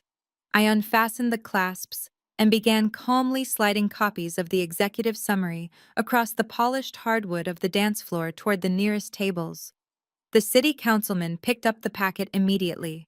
The deputy mayor wife snatched one up, adjusting her reading glasses. Within seconds, the most influential people in our community were actively reviewing the undeniable proof of my brother's financial crimes. Let me break down the complex financial jargon into brutal, undeniable truth for everyone in this room. I announced, my voice carrying the crisp authority of a woman who destroyed corporations before lunch. Darius does not run a wealth management firm. He operates a hollow shell company registered to a virtual mailbox in a strip mall on the outskirts of town. He possesses absolutely no financial licenses. He has no legitimate institutional clients. He does not trade equities. He does not manage bonds. He does not possess a magical offshore high-yield account. The sound of thick paper pages turning echoed loudly in the quiet banquet hall. Several guests gasped as they read the highlighted figures. What he actually runs is a classic affinity fraud. I continued pacing slowly behind the heavy mahogany chair. It is a textbook Ponzi scheme. He used his last name, his expensive tailored suits, and his membership at your exclusive country clubs to gain your absolute trust. He convinced people in his own community to hand over their hard-earned capital under the guise of exclusive private investments. But he never invested a single dime of that money. He simply used the fresh cash from new victims to pay off the older victims who were demanding their returns. That is a lie, Darius finally managed to scream, his voice cracking into a pathetic pitch. Do not look at those papers. She fabricated all of it. I am a licensed professional. The city councilman looked up from the document in his hands. His expression was one of pure lethal fury. You took $50,000 from my brother-in-law last month. Darius, the councilman growled, his voice vibrating with anger. You told him you were putting it into a commercial real estate trust. This audit says you wired that exact amount to a luxury car dealership the very next morning to stop the repossession of your vehicle. Darius flinched violently. He raised his hands in a weak defensive gesture. I can explain that he stammered, sweat pouring down his forehead. It was a temporary liquidity bridge. The real estate trust is finalizing next quarter. There is no real estate trust, I stated coldly, cutting off his pathetic lie. There is no liquidity bridge. There is only a man desperately leveraging fake assets to maintain an illusion he can no longer afford. Every single thing he owns is a mirage built on stolen money. I turned my attention to Chantel. She was standing near the kitchen doors, looking like a deer caught in the headlights of an oncoming freight train. Her perfectly styled hair was slightly disheveled, and her expensive makeup could not hide the sheer panic tightening her features. That beautiful designer wardrobe you love to flaunt, Chantel, I said, pointing a steady finger toward her. Those limited edition Hermes bags you carry like trophies. The first-class tickets to Miami, the private dinners at five-star restaurants. Every single luxury you have enjoyed for the last 5 years was purchased with stolen money.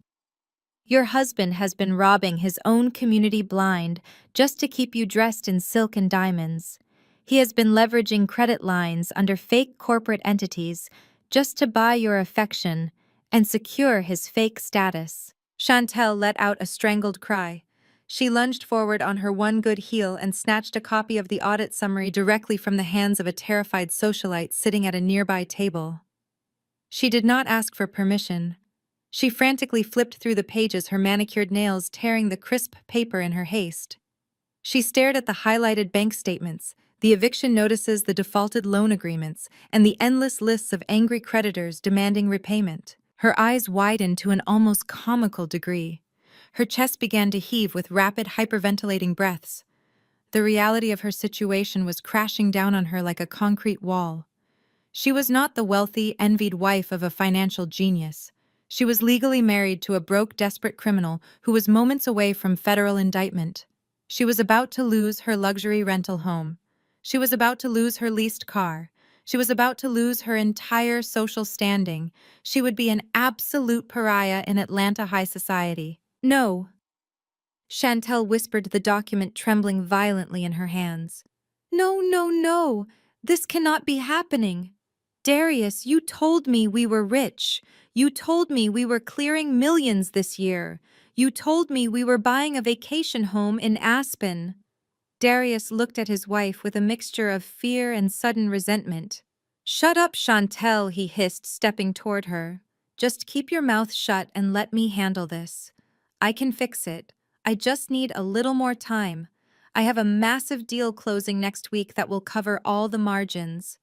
Fix it! Chantel screamed, her voice shattering the last remaining shreds of decorum in the banquet hall. She threw the crumpled audit summary directly into his face. How are you going to fix it? You are completely bankrupt. You are a fraud. I married a pathetic broke loser. I gave up my youth for you. I defended you.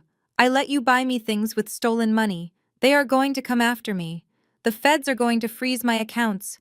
They are going to take my bags. She began to sob hysterically, clutching her designer dress, as if the federal agents were already in the room ready to strip it off her back. Her breakdown was ugly and entirely self-centered. She did not care about the people Darius had robbed. She did not care about the community he had betrayed. She only cared about her impending poverty and her ruined aesthetic. I watched the two of them turn on each other like rabid animals trapped in a cage. The loyalty they had pretended to share was completely conditional. It was entirely dependent on the steady flow of stolen cash. The moment the money evaporated, their marriage dissolved into toxic mutual hatred. The guests watched the horrific spectacle in stunned silence. The absolute destruction of the golden child was complete. He had nothing left. No money, no status, no respect, and not even the support of his fiercely materialistic wife. He was completely isolated in a room full of people who now saw him exactly for what he truly was, a cowardly, desperate thief. But the drama was not over. My father, Reginald, finally pushed himself away from the pillar he had been leaning against. He looked 10 years older than he had when the evening began. His custom tuxedo suddenly looked entirely too large for his deflating frame. He stumbled forward past the shattered glass and the spilled champagne. He walked past my mother, who was still sitting in a damp puddle of misery on the floor. Reginald approached the center of the room. He looked at Darius, his golden son, with a mixture of profound betrayal and desperate denial. He could not accept that his entire legacy was built on a criminal lie. He needed a lifeline. He needed just one tiny shred of dignity to cling to in front of his wealthy peers. He looked at the audit documents scattered across the tables. He looked at the angry faces of the city councilmen and the investors. And then he looked at me. "Zuri," my father said, his voice trembling with a hollow, desperate hope. His hands were shaking as he clasped them together in front of his chest. "This is a lot of information. This is a massive misunderstanding regarding his business accounts. Darius clearly made some poor investments with his corporate capital. He made some grave errors in judgment regarding his personal lifestyle expenses." Reginald took a deep, shaky breath, trying to summon the authoritative patriarchal tone he had used to control me my entire life. But his voice lacked all conviction. "But the family money is separate," Reginald declared loudly, directing his words to the surrounding guests as much as to me. He was desperately trying to reassure the crowd that he was not a fool. "The retirement fund is completely secure. We transferred $2 million from the sale of our commercial properties directly into an irrevocable family trust last year.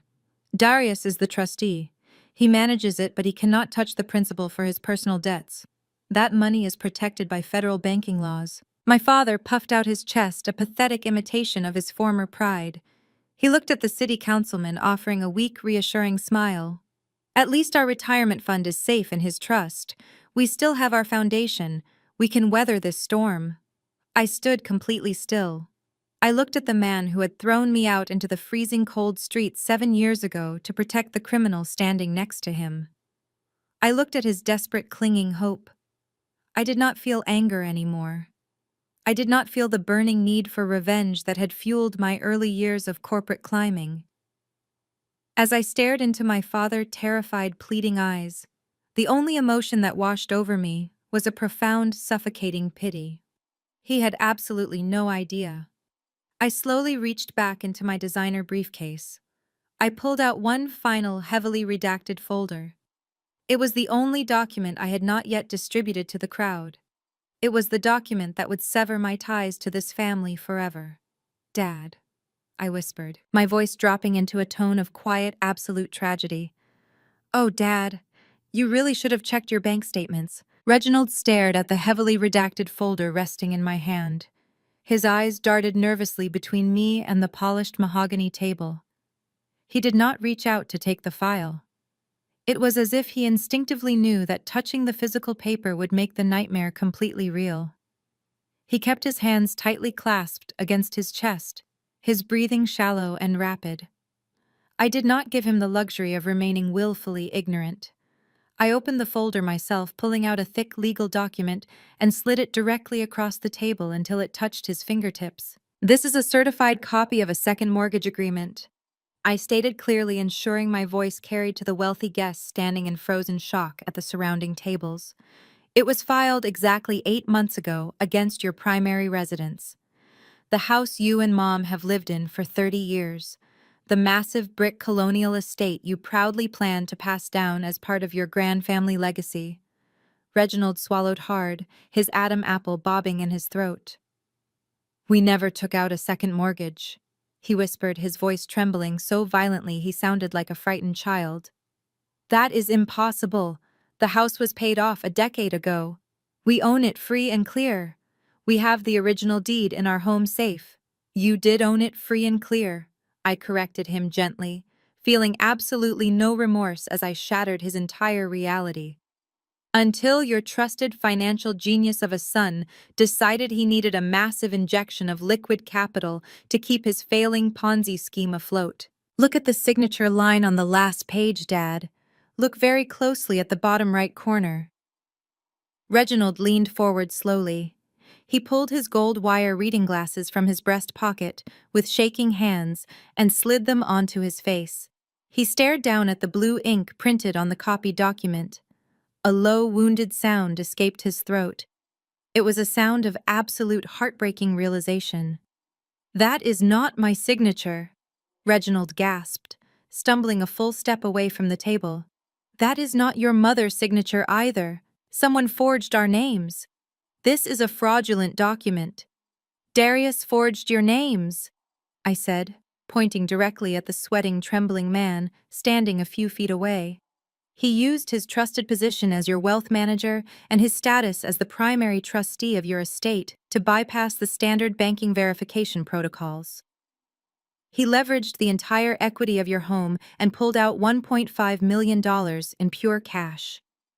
Darius violently shook his head, his face a mask of pure terror. No, he cried out, raising his hands defensively as if trying to ward off a physical blow. I was going to put it back. You have to believe me, it was a guaranteed return. I just needed to ride the market wave for a few more weeks. I was going to pay off the mortgage and keep the profit. Ride the market wave. I repeated, my tone laced with heavy, lethal disgust.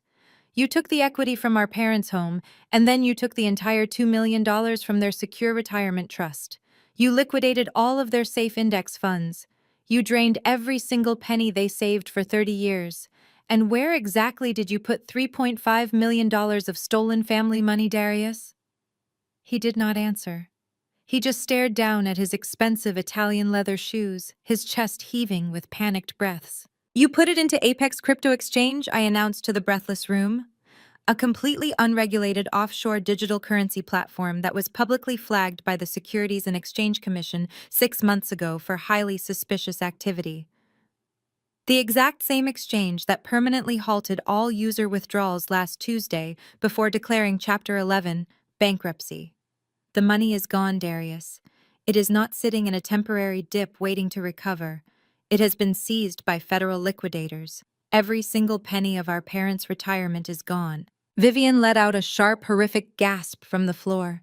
She scrambled to her feet, her ruined ruby anniversary gown clinging wetly to her legs, completely ignoring the broken glass crunching loudly under her shoes.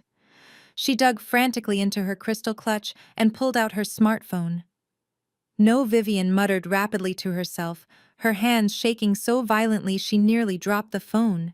She snatched it back with a desperate grip. He would never do that to us. He is a good son. He is a brilliant boy. He would never steal from his own mother. You are lying, Zuri. You manipulated those documents. Open your banking app, Mom, I instructed quietly. Log in right now. Look at the trust account. Look at your primary checking account. Tell me exactly what you see. Vivian typed her password. Her manicured thumbs were slipping on the smooth glass screen due to the cold sweat coating her skin. The banquet hall was completely silent. The wealthy guests, who had once envied her social standing, were now watching her with a mixture of profound horror and morbid fascination. The loading icon spun on her screen for 3 agonizing seconds. Then the financial dashboard appeared. Vivian stared at the glowing screen. Her eyes widened until they were almost completely white. Her mouth opened, but no sound came out at first. She just stared at the numbers displayed on the screen. Or rather, the complete and total lack of them. 0. Vivian whispered, her voice cracking into a dry, pathetic rasp. It says 0. Where is the retirement fund, Darius? Where is the $2 million? She frantically tapped the screen again, navigating quickly to their primary checking account. The account they used to pay their daily living expenses, their expensive country club dues, and their property taxes. She let out another choked, agonizing gasp. Overdrawn, she read aloud, her voice rising in pitch until it was almost a scream. Overdrawn by $40,000. How is that possible? We had hundreds of thousands of dollars in liquid cash just sitting there. We are rich. We are a wealthy, influential family. You were a wealthy family, I corrected her with absolute surgical precision. Until your golden boy bled you completely dry to fund his fake lifestyle. And because your primary accounts are entirely drained, the automatic payments for that forged second mortgage have been bouncing for the last 90 days. I reached into the folder one last time and pulled out a single piece of paper. It was a formal legal notice printed on thick, distinctive yellow paper. I handed it directly to my father. This was served to the estate by a county sheriff deputy while you were busy getting dressed for this lavish party, I said. It is a formal notice of foreclosure. The bank has officially initiated proceedings to seize the house. You have exactly 30 days to clear the premises. You do not have a retirement fund. You do not have a savings account. And by the end of this month, you will not have a home. A piercing, blood-curdling scream ripped through the banquet hall. It came from Vivian. She drew her arm back and threw her smartphone directly at Darius with all her strength. The heavy device struck him squarely in the chest and clattered loudly to the floor, shattering the screen. "You stole from us!" Vivian shrieked, launching herself forward toward her favorite child. "You stole my house! You stole my entire future! I covered up a crime for you 7 years ago. I threw my own innocent daughter out into the street for you. And you robbed me blind!" Reginald grabbed his wife by the waist, pulling her back before she could physically attack Darius. But Reginald had no strength left in his body. He collapsed heavily into a nearby chair, dragging Vivian down with him. He buried his face in his large hands and began to weep openly in front of the entire room. The proud, arrogant patriarch, the man who cared only about his public image and his social dominance, was completely broken. His legacy was ashes. His wealth was an illusion. His golden son was a parasitic monster he had personally created. The facade of the perfect bourgeois family was entirely annihilated. The city elite were literally backing away, putting physical distance between themselves and my disgraced parents. The toxic rot that had festered inside our home for decades was now fully exposed to the harsh light, and the stench was unbearable. Darius stood completely frozen in the center of the room. He looked at his weeping father and his screaming, hysterical mother. He had completely destroyed them. Then he slowly turned his desperate, pleading eyes toward his wife. He was looking for any anchor in the violent storm. He reached his trembling hand out toward her. "Chantel, baby," Darius begged, his voice pathetic and weak. "Please look at me. We can get through this. I can call some private investors. I can start over. I will make it all back. We are a team." The look on Chantel's face shifted from pure, terrified panic to absolute feral rage. The realization that she was permanently legally tied to this massive sinking ship completely broke her fragile sanity. She did not just yell. She turned on him like a rabid, starving dog. "A team," Chantel screamed, her voice tearing her throat and echoing violently off the walls. "You lied to me every single day. You told me we were Atlanta royalty. You made me walk into this room tonight and act like I was better than everyone else. You made me attack your sister on a microphone. And all this time, you were a broke, pathetic criminal dragging me down into the absolute gutter with you." She closed the distance between them in 2 massive, aggressive strides. She raised her heavy luxury handbag and swung it with all her might. The solid metal clasp connected loudly with the side of Darius' face. He cried out in sudden pain, stumbling backward and raising his arms to cover his face. "I am filing for divorce tomorrow morning," Chantel shrieked, hitting him again and again with the heavy bag. "I am not going to federal prison for you. I am not living in a homeless shelter for you. I am taking whatever is left in our name, and I am leaving you with absolutely nothing. You are garbage, Darius. You are absolute pathetic garbage." Darius fell to his knees on the hardwood floor, desperately trying to shield his head from her frantic, violent blows. He was openly weeping now, begging her to stop looking toward our parents for help, but nobody moved to intervene. The security guards standing by the grand doors looked at me for instructions. I simply raised my hand and shook my head slightly. Let them tear each other apart. It was exactly what they deserved. Let them tear each other apart. It was exactly what they deserved. Chantel stopped hitting him only because she was completely out of breath. Her chest heaved violently under her ruined designer gown. She looked down at the pathetic, sobbing man curled up on the wet hardwood floor, and her expression twisted into a mask of absolute revulsion. She realized that hitting him was not going to save her. Being anywhere near him was a liability she could no longer afford. She reached for her left hand. Her fingers clamped down on the massive 5-carat diamond engagement ring Darius had given her. The ring she had shoved into the faces of every single woman in our social circle for years. The ring he had explicitly bragged about buying in cash. She violently yanked the ring off her finger, scraping her own skin in the process. "Take it back!" Chantel screamed, her voice cracking with hysteria. "Take your fake stolen garbage back, Darius. I am not going down with you. I am not letting the federal agents freeze my accounts. I am not moving back into the hood because you decided to play pretend with other people's money. I will testify against you. I will tell the authorities every single thing you did if it keeps me out of a prison cell." She threw the heavy diamond ring directly at his face. It bounced off his forehead with a dull thud and rolled away, disappearing under a nearby table covered in spilled champagne and shattered crystal. Darius scrambled onto his hands and knees. He was not crawling toward his furious wife. He was frantically crawling across the wet floor, searching for the ring. He was a man completely stripped of his humanity, reduced to a desperate animal digging through the trash for a single scrap of his fabricated wealth. Chantel did not look back. She turned on her bare heel, completely ignoring her broken shoe lying on the floor, and marched aggressively toward the grand exit of the banquet hall. She shoved past the wealthy guests, keeping her head held high in a pathetic final attempt to preserve her dignity. But nobody was looking at her with envy anymore. They were looking at her like she was radioactive. The heavy brass doors slammed shut behind her, echoing like a gunshot through the silent room. The sound of the doors closing seemed to break the spell that had frozen the rest of the guests. The mass exodus began immediately. The elite of Atlanta did not want to be anywhere near this catastrophic implosion. They knew federal indictments were coming, and in our world, proximity to a financial scandal was an absolute death sentence for any political or social career. The deputy mayor turned to his wife, offered her his arm, and began walking toward the exit. He stopped briefly near my father, who was still slumped in his chair.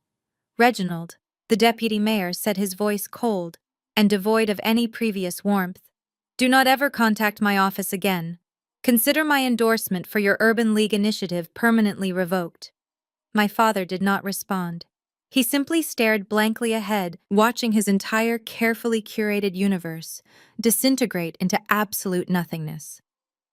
As the room rapidly emptied out, leaving only the wreckage of the Ruby anniversary party behind, my mother finally seemed to realize the inescapable reality of her situation. Her golden son was ruined. Her husband was a social pariah. Her home was in foreclosure. Her bank accounts were overdrawn. The lavish lifestyle she had built her entire identity around had evaporated into thin air. Vivian dragged herself up from the floor. Her expensive red gown was stained dark with water and wine. Her meticulously styled hair hung in wet clumps around her face. Her makeup was running in dark streaks down her cheeks. The proud, arrogant matriarch who had terrorized me for 2.5 decades was entirely gone. She stumbled toward me. She did not walk with her usual elegant, terrifying grace.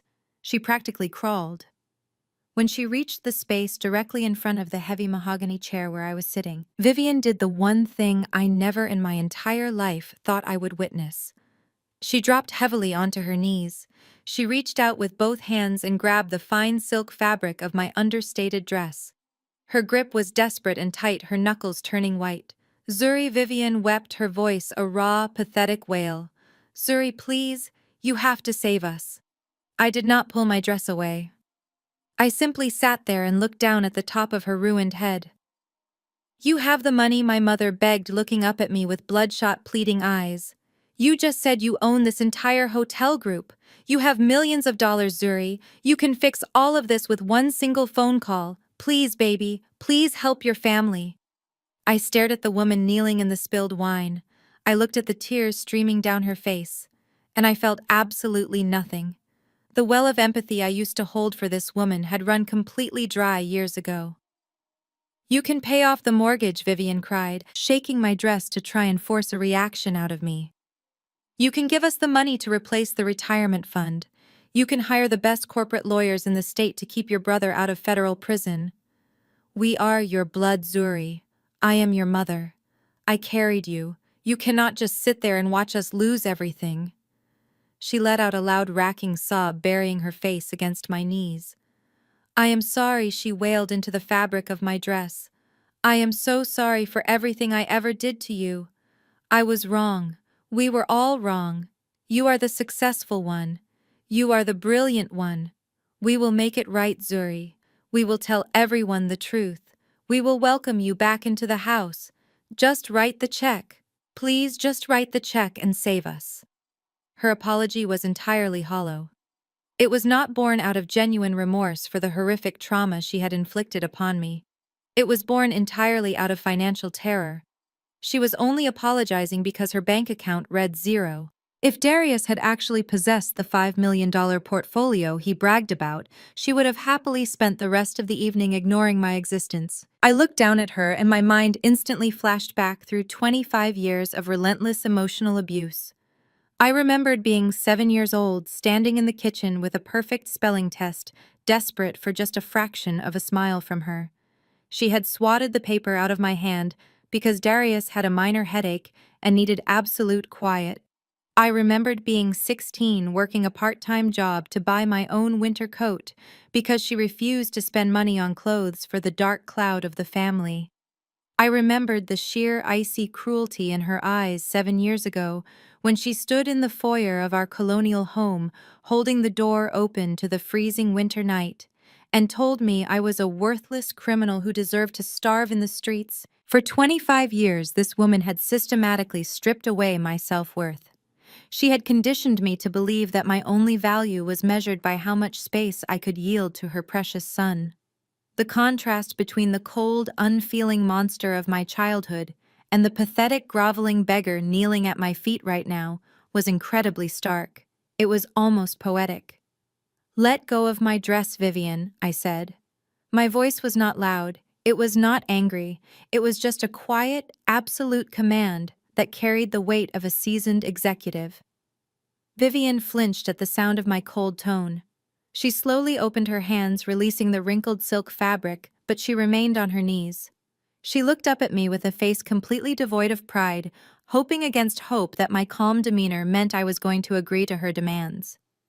She genuinely believed that deep down, I was still that desperate little girl who would gladly pay millions of dollars just to hear her say she loved me. I slowly reached over to the polished wooden table. I picked up my sleek designer clutch. The smooth leather felt cool and grounding against my palm. I snapped the gold clasp open. The sharp click echoed in the quiet space that was now completely abandoned by everyone except my ruined family and my loyal security team. You want me to save you? I asked quietly, looking directly into my mother's tear-filled eyes. You want me to give you exactly what I owe this family? Yes. Vivian sobbed eagerly, nodding her head so fast her wet hair whipped across her face. Yes, Zuri, please. I knew you would not abandon us. I reached my hand inside the dark interior of my clutch. My fingers brushed past my car keys and my encrypted smartphone until they found the exact object I was looking for. I closed my hand around it and slowly pulled it out. I pulled my hand out of the dark interior of my designer clutch. My mother held her breath, her tear-stained face tilted upward in an expression of desperate anticipation. She was fully expecting me to produce a sleek black checkbook. She was waiting for me to pull out a platinum credit card or a stack of bearer bonds that would instantly wipe away the monumental consequences of her golden sun crimes. Instead, I opened my fingers and let the object drop perfectly into her waiting, trembling palms. Vivian stared down at her hands. The absolute confusion on her face was palpable. Resting against her wet skin was not a check for $3.5 million. It was a single piece of paper. It was the crumpled, wrinkled $100 bill that Darius had thrown onto the marble floor of the lobby just a few hours earlier. The exact same bill he had used to humiliate me and tell me to go eat garbage while they celebrated their fake legacy. I kept it, I said quietly, looking down at the crumpled green paper in her hands. Vivian looked up at me, her mouth opening and closing like a fish out of water. Zuri, she stammered, her voice thick with confusion. What is this? This is $100. I do not understand. We need millions to save the house. We need to pay the bank. I stepped back, putting physical and emotional distance between us. Here, I said, my voice echoing with icy finality. Buy yourselves some fast food. The words hung in the quiet banquet hall, heavy and sharp. It took Vivian exactly 3 seconds to recognize the insult. She remembered the scene in the lobby. She remembered standing there in her expensive gown, watching her son throw that exact bill at my feet, while she smiled in quiet approval. The memory hit her like a physical blow to the chest. She looked down at the $100 bill and let out a soft, pathetic whimper. You are not going to help us, Vivian whispered, her voice breaking completely. After everything I just said, after I apologized, you are really going to let us lose the house. You are going to let them put your brother in prison. I am not letting anything happen to you, Mom, I replied, my tone completely devoid of sympathy. I am simply refusing to interfere with the natural consequences of your own horrific choices. You let him steal your future. You enabled his delusions because you preferred a son who lied to you over a daughter who told you the truth. Reginald let out a harsh, bitter sob from his chair, but he did not try to argue. He knew I was right. He knew they had built this trap with their own 2 hands. But we are your family, Vivian cried out, clutching the $100 bill to her chest, as if it were a physical shield. We share the same blood, Zuri. You cannot turn your back on your own blood. It is a sin against God. I let out a short, bitter laugh that held absolutely no humor. Blood. I repeated the word, tasting sour on my tongue. You love to talk about blood when it serves your agenda. You love to weaponize the concept of family when you are the ones who need a bailout. But where was that unbreakable bloodline 7 years ago? Where was your sacred family loyalty when you framed me for his felony? Where was my mother when I was sleeping in the back seat of a freezing car, terrified and completely alone? Vivian flinched, closing her eyes tightly against the reality of her past actions. Bloodline means absolutely nothing without loyalty, I stated, my voice ringing with absolute, undeniable authority. Genetics do not give you a free pass to abuse people. Sharing DNA does not entitle you to my bank account. You ceased being my family the moment you decided I was a disposable pawn in your game of social climbing. A real family protects its own. You threw me to the wolves, and now you are furious because I came back leading the pack. I looked past my weeping mother and locked eyes with Darius. He was still curled up on the floor, nursing the red mark on his face, where Chantel had struck him with her luxury handbag. He looked pathetic. The arrogant wealth manager had been completely stripped away, leaving only a terrified little boy who had finally run out of lies to tell.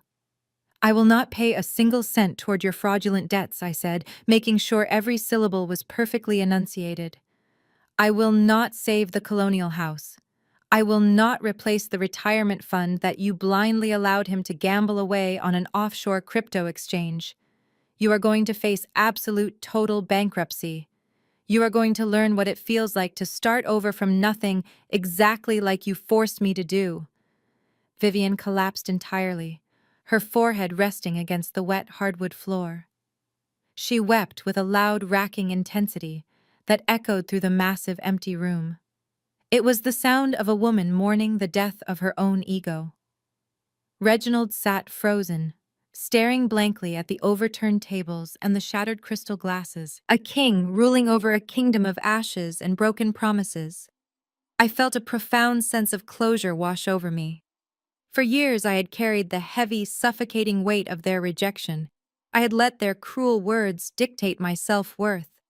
But standing here looking at the reality of who they truly were, I realized they were never giants. They were just small, terrified people hiding behind expensive clothes and fabricated status. I did not need their approval anymore. I did not need their love. I was completely and utterly free. I turned away from my kneeling mother and picked up my briefcase. It was time to leave. But as I adjusted the strap of my bag, a sudden dramatic shift occurred in the atmosphere of the banquet hall. The soft ambient lighting of the room was abruptly pierced by bright flashes of color. Through the towering floor-to-ceiling stained glass windows that lined the far wall of the venue, rhythmic bursts of intense red and blue light began to strobe across the darkness of the Atlanta night. The flashing lights painted the walls of the banquet hall in frantic alternating colors, illuminating the horrified faces of my family members. Then the sound arrived. The distinct piercing wail of multiple police sirens echoed from the street below. The sirens were not passing by. They were growing rapidly louder, converging directly on the front entrance of the Grand Monarch Hotel. Darius' head snapped up from the floor. His bloodshot eyes widened in pure primal terror as the red and blue lights washed over his face.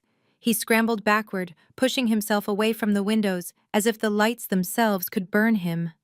"No," Darius gasped, his breath hitching in his throat. "No, no, no. They cannot be here for me. It is too soon. The audit just came out. The bank needs 30 days to file a formal complaint."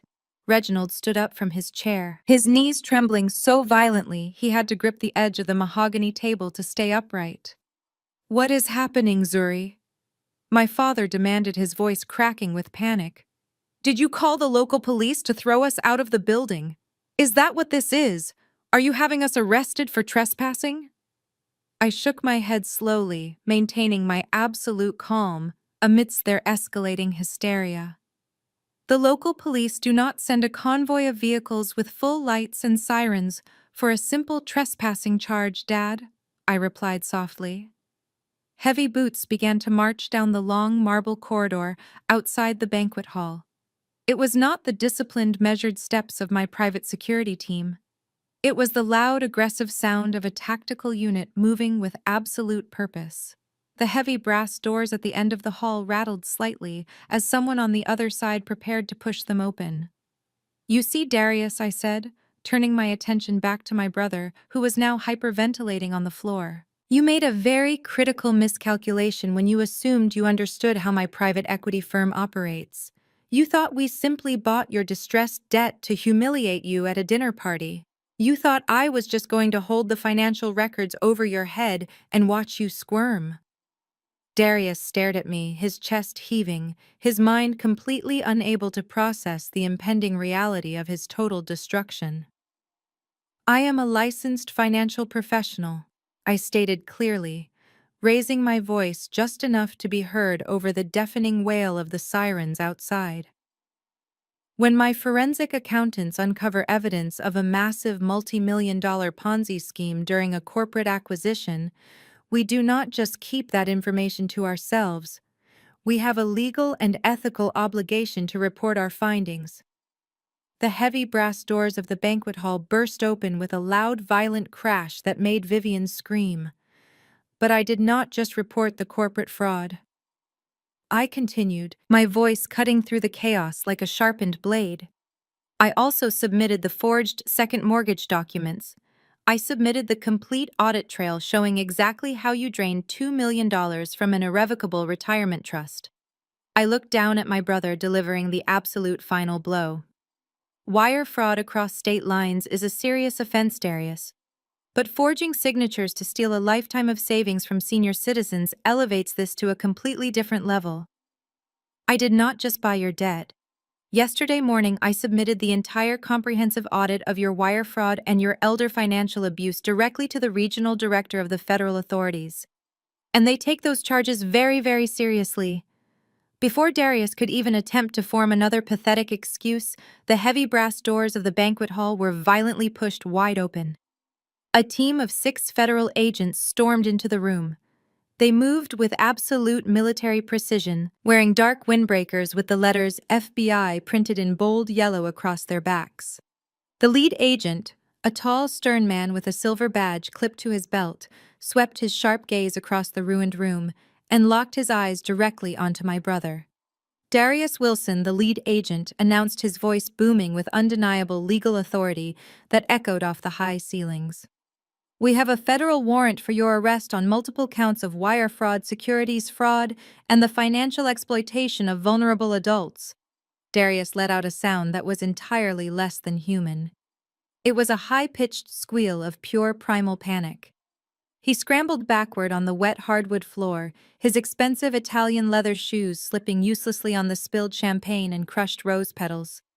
He crashed into the edge of the head table, knocking over the last remaining crystal vase. It shattered loudly, but the agents did not even blink. "Please wait," Darius begged, holding his trembling hands up in a desperate defensive gesture. "You do not understand the situation. I have the money. I can make full restitution by Monday morning. I am a respected wealth manager. I have powerful clients. This is just a simple civil dispute between siblings." The agents did not slow their approach. 2 of them flanked him instantly, grabbing his arms with practiced force and hauling him roughly to his feet.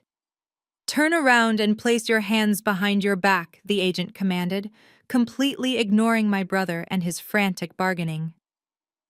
"I am not a criminal," Darius screamed, his voice cracking as the agents forced his arms behind his back. "Look at me. I wear custom suits. I drive a Porsche. I am the son of Reginald Wilson. You cannot do this to me. Mom, tell them. Dad, do something. Call the mayor. Call your lawyer. Do not just let them take me like this." The sharp metallic click of the heavy steel handcuffs snapping shut around his wrists echoed through the room. It was the loudest sound I had ever heard, the definitive sound of a fabricated empire crashing to the ground. My father, Reginald, did not move a single muscle. He remained slumped in his chair, staring blankly at the floor. The patriarch, who had spent his entire life curating a flawless public image, was now paralyzed by the absolute destruction of his legacy. He could not call the mayor.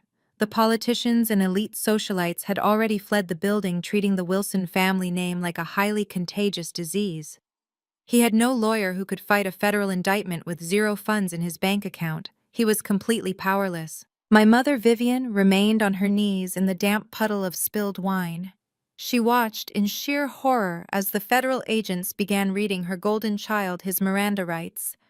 "You have the right to remain silent," the agent recited calmly over Darius' loud, pathetic sobbing. "Anything you say can and will be used against you in a court of law." Vivian looked down at her hands. Her fingers were still tightly clutching the crumpled $100 bill I had given her. It was the only liquid asset she had left in the entire world. The staggering realization of her total bankruptcy finally hit her with the force of a speeding train. Her massive colonial house was gone, her retirement was gone, her social standing was eradicated, her flawless son was a federal inmate. "Please take me with him." Vivian wept openly, her tears dropping onto the green paper in her hands. "I have nowhere else to go. We have nothing left. We are ruined. Darius did not look back at his sobbing mother as the agents marched him toward the exit. His head hung low, his shoulders slumped in absolute defeat. The tailored suit that he wore like a suit of armor was now wrinkled and stained with floor water. The city elite who were still lingering near the lobby downstairs would see him being paraded out in handcuffs. The humiliation would be complete, absolute, and thoroughly televised on the morning news. I stood in the center of the wreckage and watched them take him away. The flashing red and blue lights from the police cruisers outside continued to pulse through the stained glass windows, casting long, dancing shadows across the banquet hall. "We are clear here, Ma. I'm the head of my private security team," Andre said as he stepped quietly to my side. He kept his voice low and deeply respectful. "The local authorities have secured the perimeter, and the federal transport vehicle is already departing the premises. The catering staff is waiting for your signal to begin the cleanup process." "Thank you, Andre," I replied, my voice steady and calm. "Give the staff a massive bonus for dealing with this unprecedented disruption tonight, and tell them they can throw all of these Ruby anniversary decorations directly into the dumpster. There is nothing left here to celebrate." "Understood, completely." Andre nodded. "Shall I escort you to your vehicle?" "No," I said, taking a deep breath of the air inside the room. For the first time in my entire life, the air around my family did not feel suffocating. It felt incredibly light. "I think I will head upstairs for a while." I turned my back on Reginald and Vivian. I did not offer them a parting word of sympathy. I did not offer them a final lecture on morality. They were no longer my responsibility. They were simply two strangers sitting in the ruins of their own terrible choices. I walked out of the banquet hall, my heels clicking rhythmically against the marble floor of the corridor. Andre walked a few paces behind me, ensuring my absolute safety and privacy. As the heavy brass doors closed behind me, cutting off the sounds of my mother wailing, I felt a physical weight lift from my shoulders. It was a burden I had carried for 25 years, the heavy, crushing expectation to earn their love, the terrifying fear of their rejection, the deeply ingrained belief that I was fundamentally flawed simply because I did not fit into their shallow, toxic mold. It was all completely gone. I stepped into the private executive elevator. I swiped my owner card and pressed the button for the rooftop terrace. The elevator shot upward, smooth and silent, carrying me far away from the wreckage of my past. When the doors opened, I stepped out into the cool, crisp night air. The rooftop terrace of the Grand Monarch Hotel was a sprawling oasis of lush greenery, modern fire pits and infinity glass railings that offered an unobstructed view of the entire city. I walked over to the edge of the terrace and rested my hands on the cool, smooth glass. Below me, the city of Atlanta glittered like a sea of diamonds scattered across black velvet. The headlights of thousands of cars moved like glowing rivers through the concrete canyons. The distant sound of traffic and city life drifted up to the rooftop, a constant humming reminder that the world was massive, alive, and entirely full of endless possibilities. I looked down at the streets where I had once slept in my freezing car. I remembered the hunger that gnawed at my stomach. I remembered the sheer, terrifying loneliness of being discarded by the people who were supposed to protect me unconditionally. I remembered staring up at these very skyscrapers, promising myself that one day I would not just survive the storm they put me through. I would become the storm itself. Tonight I had fulfilled that promise. But as I stood there looking over my empire, I realized that true freedom was not found in the act of destroying my brother. It was not found in proving my parents wrong. The revenge was satisfying, yes, but it was incredibly fleeting. True freedom was found in the absolute severing of the toxic roots that had kept me tethered to the ground for so long. In our community, we are constantly told that family is absolutely everything. We are told that blood is thicker than water. We are manipulated into believing that we must endure endless emotional abuse, financial extortion, and profound disrespect simply to honor a biological connection. We call it loyalty. We call it the black tax. We call it paying our dues. But it is not loyalty. It is a hostage situation disguised as love. I had spent my youth trying to water a dead tree, hoping it would miraculously produce fruit. I poured my energy, my sanity, and my self-worth into the dry soil of my parents' approval, only to be handed the blame for their favorite son failures. I was the scapegoat, the sacrificial lamb slaughtered on the altar of their public image. But a tree that is rotten at the core cannot be saved. No matter how much you water it, the rot will eventually spread to the branches. It will poison the leaves. It will block out the light. If you want to survive, if you want to actually thrive and build a life of authentic power, you cannot simply prune the bad branches. You have to take an axe to the trunk. You have to rip the roots completely out of the soil and walk away. I took a deep breath of the cool night air, letting it fill my lungs completely. I was Zuri. I was 32 years old. I was the sole owner of a private equity firm that commanded millions of dollars. I owned this hotel. I owned my future. I had built a new family made of loyal friends, trusted colleagues and mentors who celebrated my brilliance instead of burying it in the shadows. I had survived the absolute worst they could do to me, and I had emerged entirely untouchable. I looked up at the vast, endless expanse of the night sky above the glittering city. There were no limits anymore. There was no one left to tell me I was unworthy. There was no one left to demand my resources to fund their illusions. I was completely unburdened, standing at the absolute pinnacle of the kingdom I had built with my own two hands. Some trees need to be uprooted so you can finally see the sun. Have you ever had to cut off toxic family members to protect your peace and your future? Tell me your story in the comments below, and remember, your success is the loudest revenge. The most powerful lesson from this story is that a bloodline does not automatically equal loyalty. Society often conditions us to tolerate emotional abuse and financial exploitation simply because it comes from family. But a shared last name is not a free pass to disrespect your boundaries or drain your resources. True family is built on mutual respect, protection, and unconditional love, not transactional demands. Sometimes the bravest thing you can do is uproot yourself from toxic soil to build an empire of your own. Your worth is never defined by those who failed to see your true value. Have you ever had to cut ties with a toxic family member to protect your peace? Share your story in the comments below. Hit the like button and subscribe for more empowering journeys.